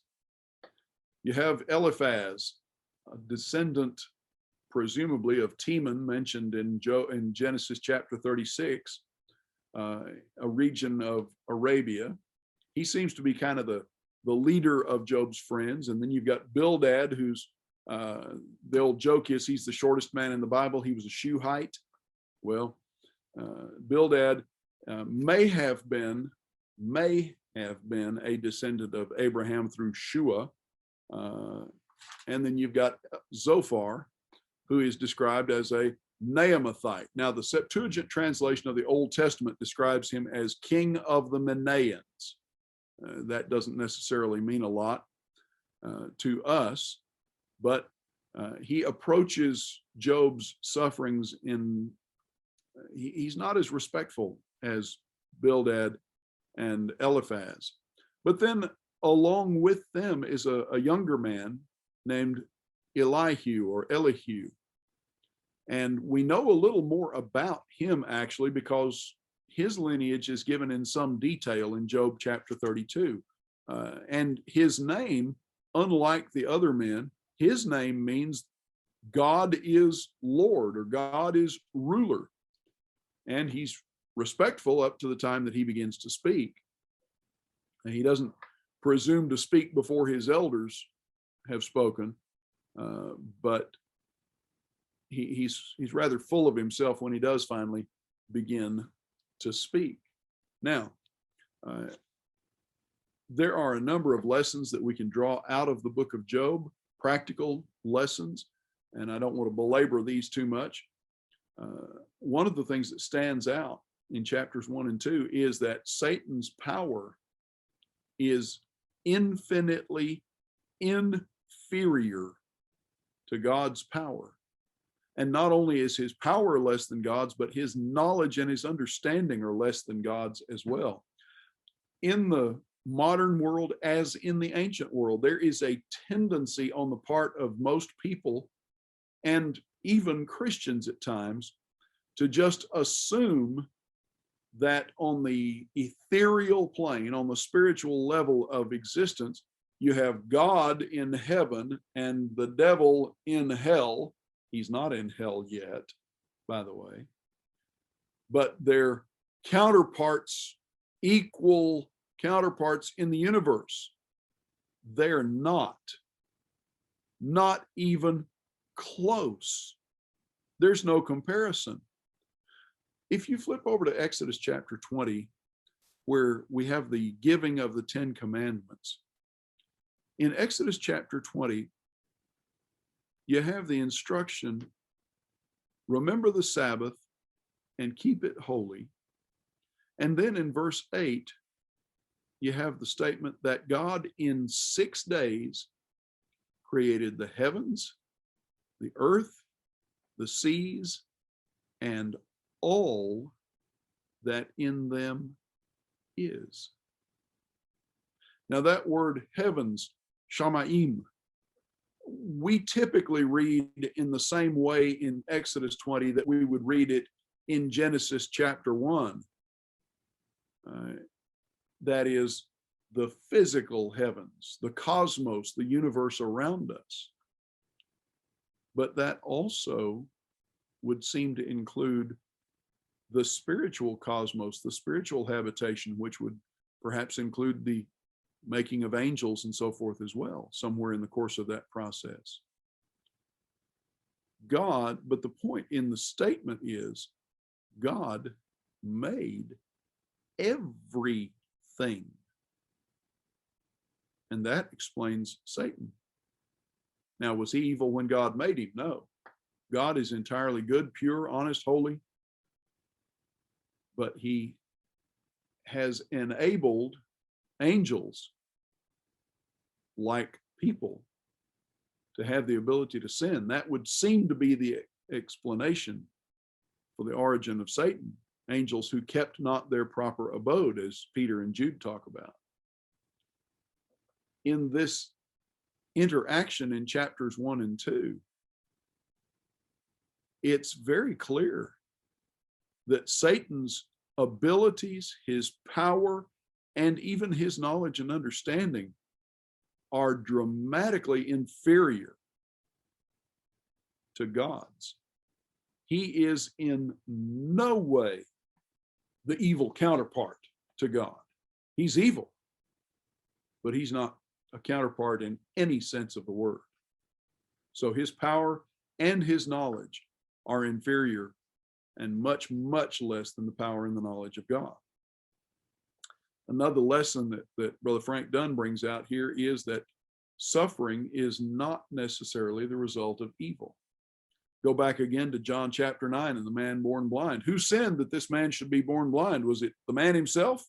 Well, that's a little bit ridiculous because he was born blind. Where could he have sinned except in his mother's womb to have been born blind? That's absurd. Well, his parents must have sinned. Someone must have caused this. And Jesus, of course, says, no, this was arranged basically to demonstrate the power of God. Suffering is not necessarily the result of sin. The righteous can and do suffer. Think about brethren, brothers and sisters in Christ in other parts of the world where they are not allowed to assemble and to worship freely. There are places in this 21st century world where it is a life and death issue to worship the Lord God openly.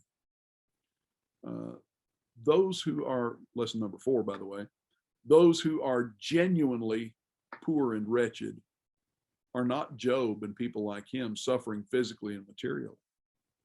Those who are genuinely poor and wretched are those who reject God and trust in themselves and in things.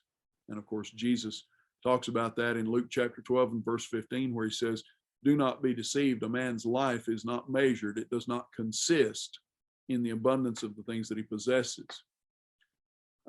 As Paul points out in 2 Corinthians chapter 4 in verses 16, 17, and 18, Job teaches us that what are really momentary problems must not be allowed to turn us away from eternal values.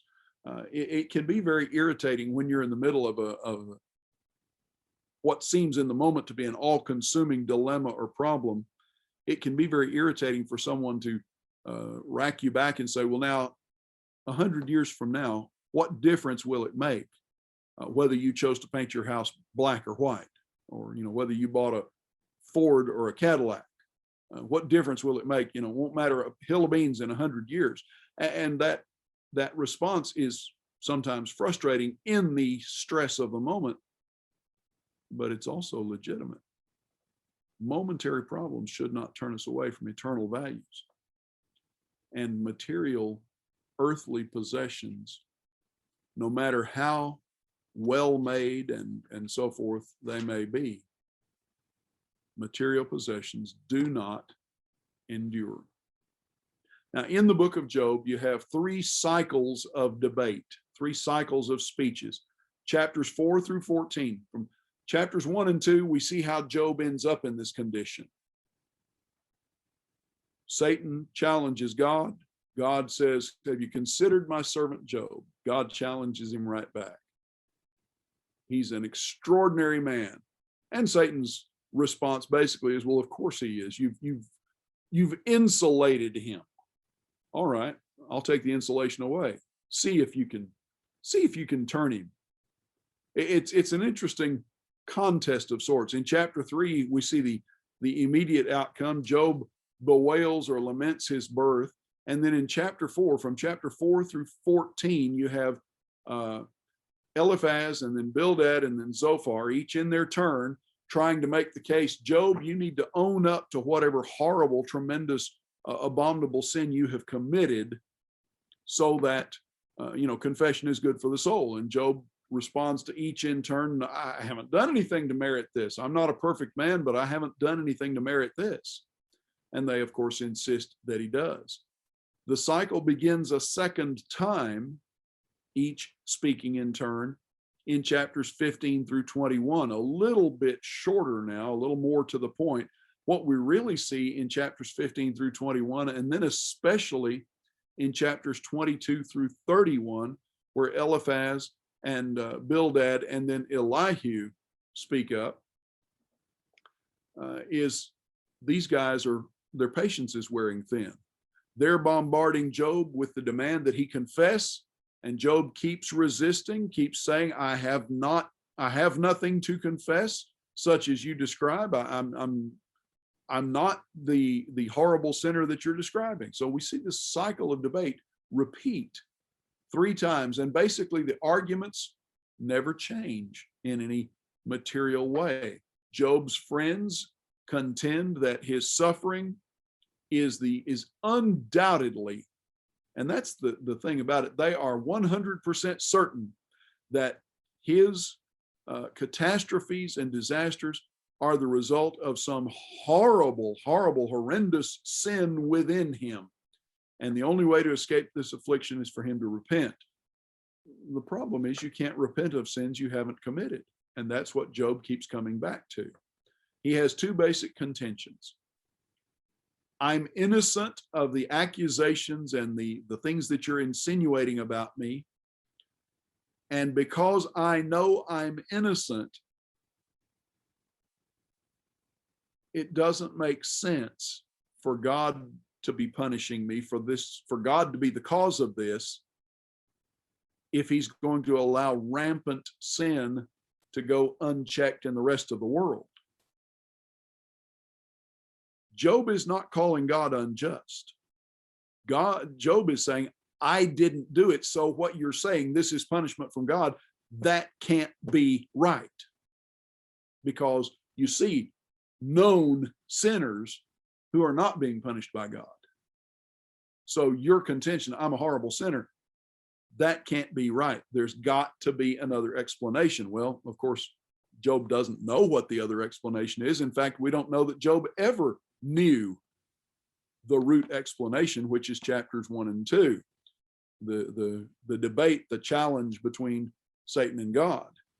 But they go through this dance of argument 3 times, and then Elihu steps up to bat in chapter 32, and for 5 chapters, Elihu basically unloads on Job and has nothing new to add, really. He is, if anything, his only difference is that he contends for the goodness of God. His approach is not God is punishing you for some horrible sin so much as Job, he's doing this to you to get your attention. Kind of like C.S. Lewis in some of his early writings contended that pain is God's megaphone to get the world's attention, that sort of thing. Well, that was no more right than Bildad, Eliphaz, and Zophar. In chapter 38, you have from chapter 38 to chapter 41, God now speaks and takes all of them, Job included, takes all of them to task. He starts with Job and rebukes Job for complaints and for challenges, and then manifests his glory to Job, and then challenges Job. All right, you wanted to talk to me, Job? I've got questions for you. You answer me. Where were you when I did this? Where were you when I did that? Answer, answer, answer. And Job is just, I can't answer. I'm humbled before you. The epilogue comes in chapter 42, where we find that Job is ultimately restored. The Lord pours out blessing upon him and restores everything that he had lost. Now, one of the curiosities about that, Job, the latter end was greater than the beginning for Job. God blessed him even more after all of this, and the indication is that his children are restored. Question: does that mean that God brought 10 children back to life, or did God enable Job and Mrs. Job to have 10 more children? I don't know, but it's an interesting conundrum to play with. Why would God allow Satan to afflict Job?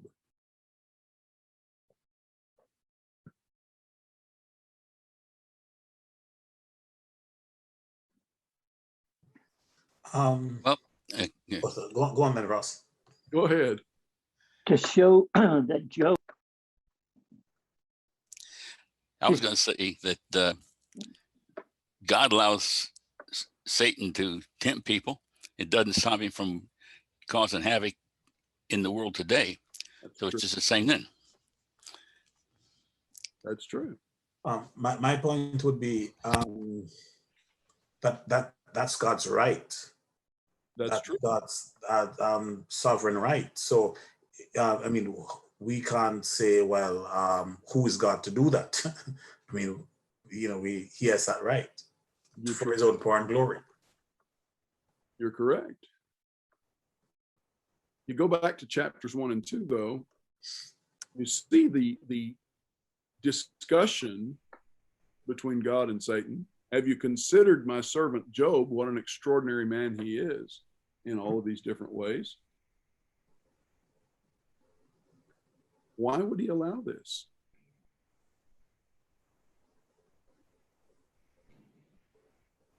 I would suggest go ahead. To show Satan the faithfulness of his servant. Okay. You know, we read in the New Testament in Ephesians that God is making known his manifold wisdom through the church. To whom is God demonstrating his wisdom? Well, those in the heavenly realm. Exactly.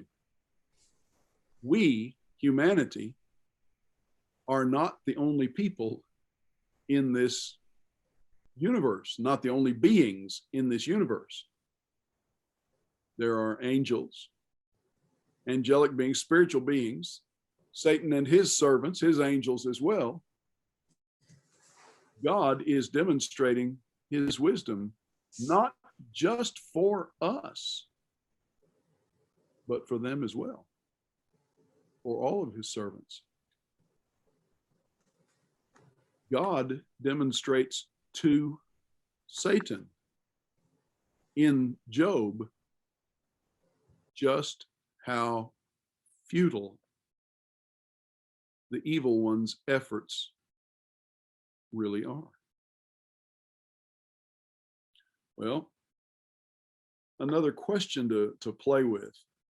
How is God justified in allowing the murder of Job's children? You go back to Job chapter 1, and you pick up at verse 13. There was a day when his sons and daughters were eating and drinking wine in their oldest brother's house, and there came a messenger to Job and said, the oxen were plowing and the donkeys feeding beside them, and the Sabaeans fell upon them, took them, struck down the servants with the edge of the sword. I alone have escaped to tell you. While he was yet speaking, there came another and said, the fire of God came from heaven and burned up the sheep and the servants and consumed them. While he was yet speaking, another came and said, the Chaldeans formed 3 groups and made a raid on the camels. While he was yet speaking, there came another and said, your sons and daughters were eating and drinking wine in their oldest brother's house. Behold, a great wind came across the wilderness and struck the 4 corners of the house, and it fell upon the young people, and they're dead. And I alone have escaped to tell.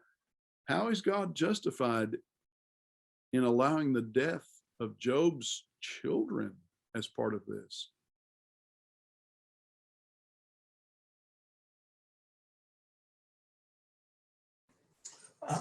My concern with all of that is to use terms like justify and those things. It sets us up as if we are the standard by which God is to be judged. No, you're correct in that, sir. But I would also just direct you back to Job chapter 42. Job chapter 42 and verse 12. The Lord blessed the latter days of Job more than his beginning. He had 14,000 sheep, 6,000 camels, 1,000 yoke of oxen, 1,000 female donkeys, 7 sons, 3 daughters. Called the name of the first daughter Jemima, and then Kezia, and then Karen Hapuk.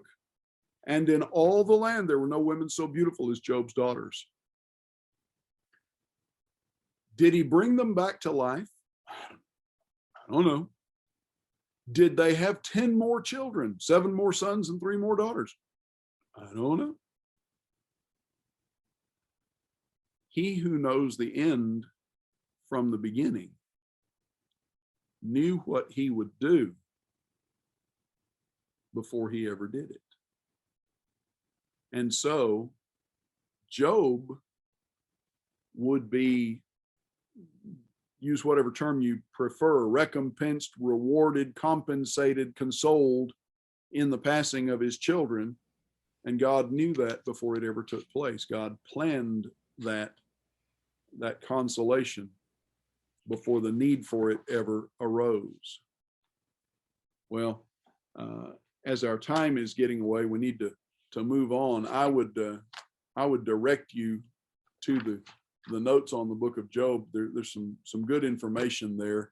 The notes that I sent you, that's actually material from a Bible class, so it's broken up into, I think, a quarter's worth of lessons. But there's some good thoughts there, worth some consideration, but not for the final exam, which you'll get next week. Let's talk briefly about the book of Proverbs, and then momentarily about Ecclesiastes and Song of Solomon. As I say, our time is rapidly getting away. You have 2 sections to the book of Proverbs, and the 2 sections are described as the sayings of the wise in Proverbs 22 verse 17 and Proverbs 24 verse 23. There are some commentators that suppose that what composes the book of Proverbs is Solomon's collection of other wise men's sayings. And then most commentators would say these are Solomon's wise sayings as well. Some Bible students do believe that the collecting, the gathering of these things all together took place when Hezekiah restored the temple and restored proper worship there over in 2 Chronicles chapter 29. Now, we have Proverbs chapter 30 introduced as the words of Agur the son of Yake or Jake. And some commentators try to say this is an allegorical name for Solomon. That's the position of Strong in Strong's Exhaustive Concordance, James Strong. But there's no concrete way to connect that name Yake with David. And it just doesn't track, it doesn't follow.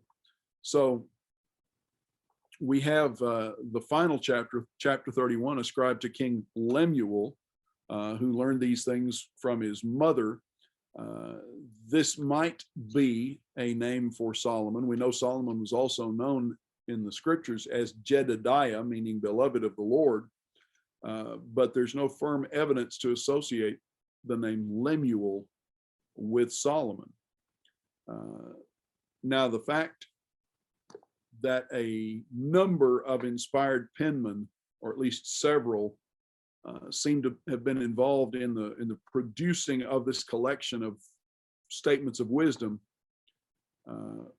would on one hand seem to indicate that it does not date from one specific time in history. Solomon lived and reigned and wrote what he wrote from about the year 1015 BC down to about 975 BC.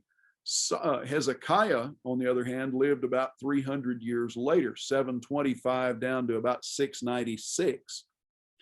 So you have roughly a 300 or so year window that would seem to encompass the composing and the writing of the book of Proverbs. The collection of Proverbs has been included in the Hebrew canon of Scripture in the Old Testament since the canon of Scripture, since that collection of Old Testament books was collected, since the beginning. It was never challenged by the Hebrews as being part of the Scriptures. It was always accepted as legitimate by the Hebrews. Proverbs is a very practical book. It's very instructive in principles.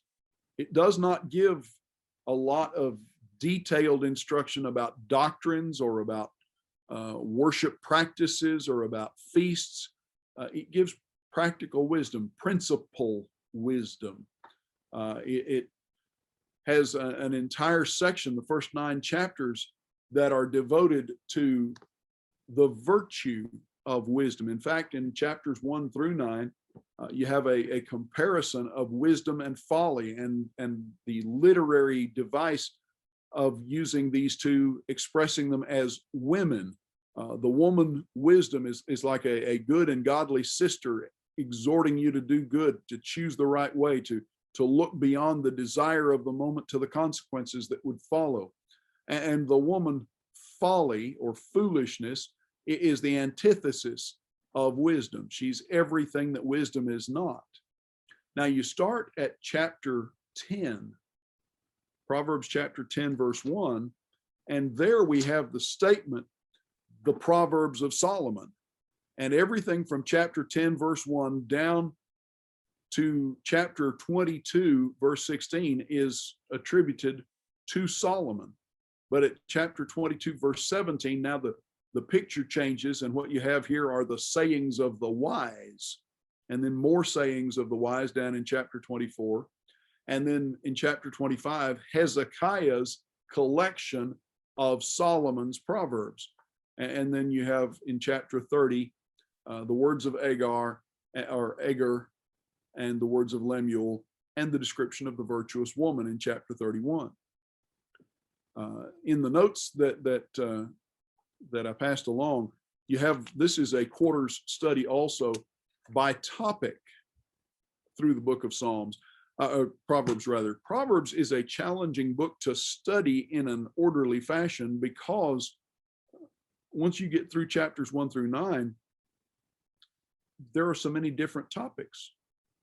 If you just try to study the Proverbs in order, you could take several years doing that, just going verse by verse by verse. And so the arrangement of the notes that you've got is a topical study 14 topics: civil and practical, or civil and political life, family and home, fools, friends and neighbors, the nature of God, laziness, life and death, a number of topics. And they jump back and forth through the book of Proverbs to look at the different proverbs that speak to these subjects. And you can look at those at your leisure. We talked a little bit about Ecclesiastes earlier on. And Ecclesiastes, the preacher, is the wisdom of Solomon as it relates to this physical, material, temporal life. Solomon's search for the meaning of life, life under the sun. We look at the book of Ecclesiastes, and if you ask the casual Bible student, what's the key thought in the book of Ecclesiastes? What are the key words in the book of Ecclesiastes? Probably you may get the answer, vanity of vanities, all is vanity. And that phrase appears repeatedly, but that's not the point. That's not the lesson. The key words in the book of Ecclesiastes are actually the words under the sun. Life under the sun. Solomon is contrasting in the book of Ecclesiastes basically life without God in it, life without God at the center of it, life with everything but God as the center of it, wine, women, song, power, building, influence, and so forth, arranging your life around all of these things, as opposed to arranging your life around God. Now, a little tidbit here. The word Kohelet in Ecclesiastes is actually a feminine word, but it is applied to the son of David. The words of Kohelet, the words of the preacher, the son of David. So it's a feminine word, but it's applied to the son of David. He is, and I forget which commentator I read that made this point. It's appropriate because Solomon in his lifetime was the living personification of wisdom back there in Proverbs chapters 1 through 9, who spoke through him, the wisdom of God speaking through Solomon. There are some other interesting tidbits in the book of Ecclesiastes. We'll not take the time to look at those tonight. You can read the introductory material in the notes if you want to. God, the name of God, references to God appear 41 times in 36 verses in the brief 12-chapter book of Ecclesiastes. It's about 3 times per chapter, a little over 3 times per chapter. God is at the center of things. And the contrast is life with God versus life under the sun. There are several New Testament references to the book of Ecclesiastes, and all of them have to do with righteousness, have to do with judgment, have to do with recognizing that God is in charge. And the rest of the book of Ecclesiastes is summarized in its last 2 verses, 13 and 14 in chapter 12. This is the end of the matter, or this is the summary of all of Solomon's investigation into the purpose and the meaning of life. Fear God, reverence God, and keep his commandments, for this is the whole. King James Version says the whole duty, and supplies that word duty in italics. My belief is that doesn't really belong there. It detracts from what's being expressed. This is the whole of man. This is the sum of what it means to be a man, to fear God and keep his commandments, because God will bring every work into judgment and every secret thing, whether good or evil. That would bring us to the Song of Songs, or the Song of Solomon, or the Canticles, as some call it. And we've talked a little bit about that. Suffice it to say, it is written as poetry in terms of its caliber, its quality as poetry. It compares favorably It's on a par with the greatest poems of the ancient world.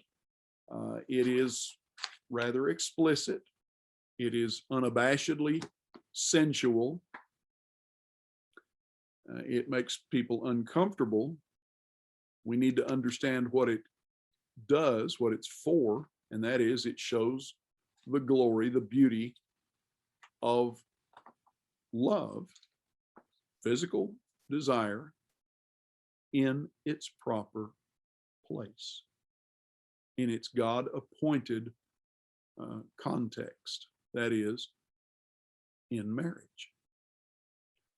There are a number of different interpretations that Bible scholars have offered for the existence of the book of Song of Solomon, but it's very clear when you read it, it's about love.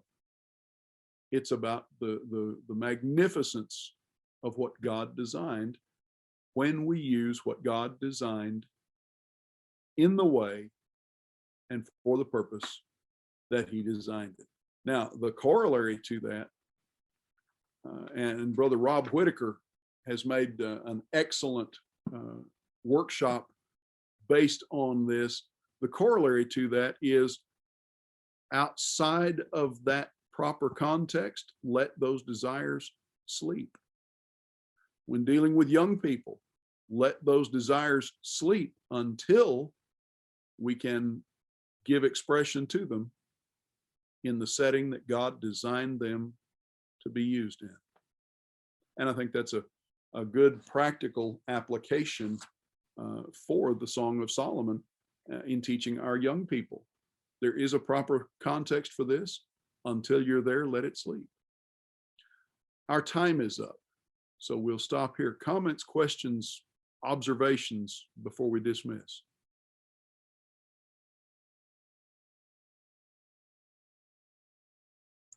Brother Dave, I know our time is gone, but the shoemate, I was always confused about the Shulamite woman. I know you mentioned earlier 3 people, 3 lovers. Mm-hmm. What's your take on that? If you turn to the Song of Solomon, such a short little book, let me get over here where it is.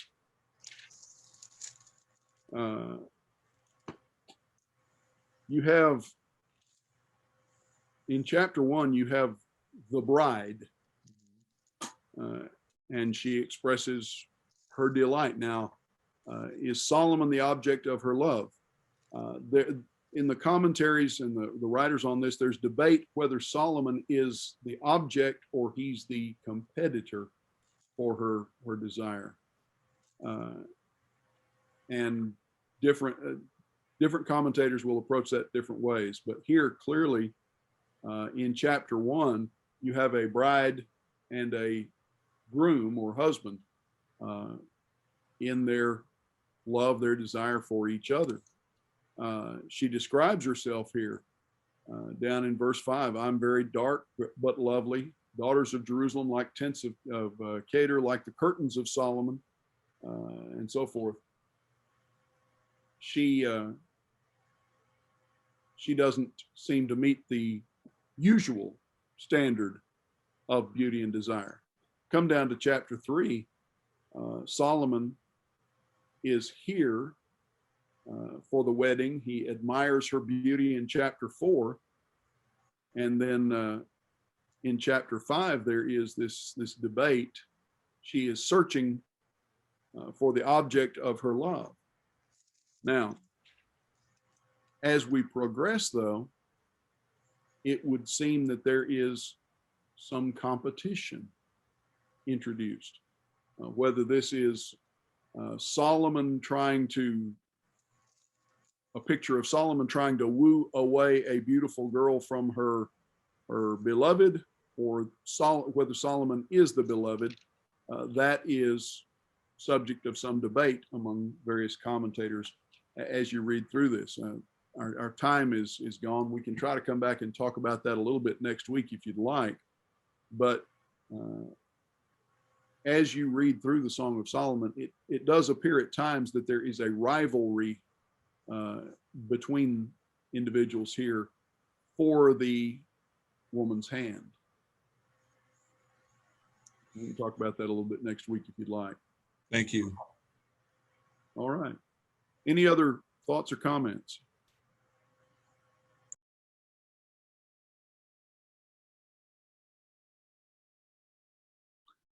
All right then. Well, until next week, brethren, I will look forward to our review then.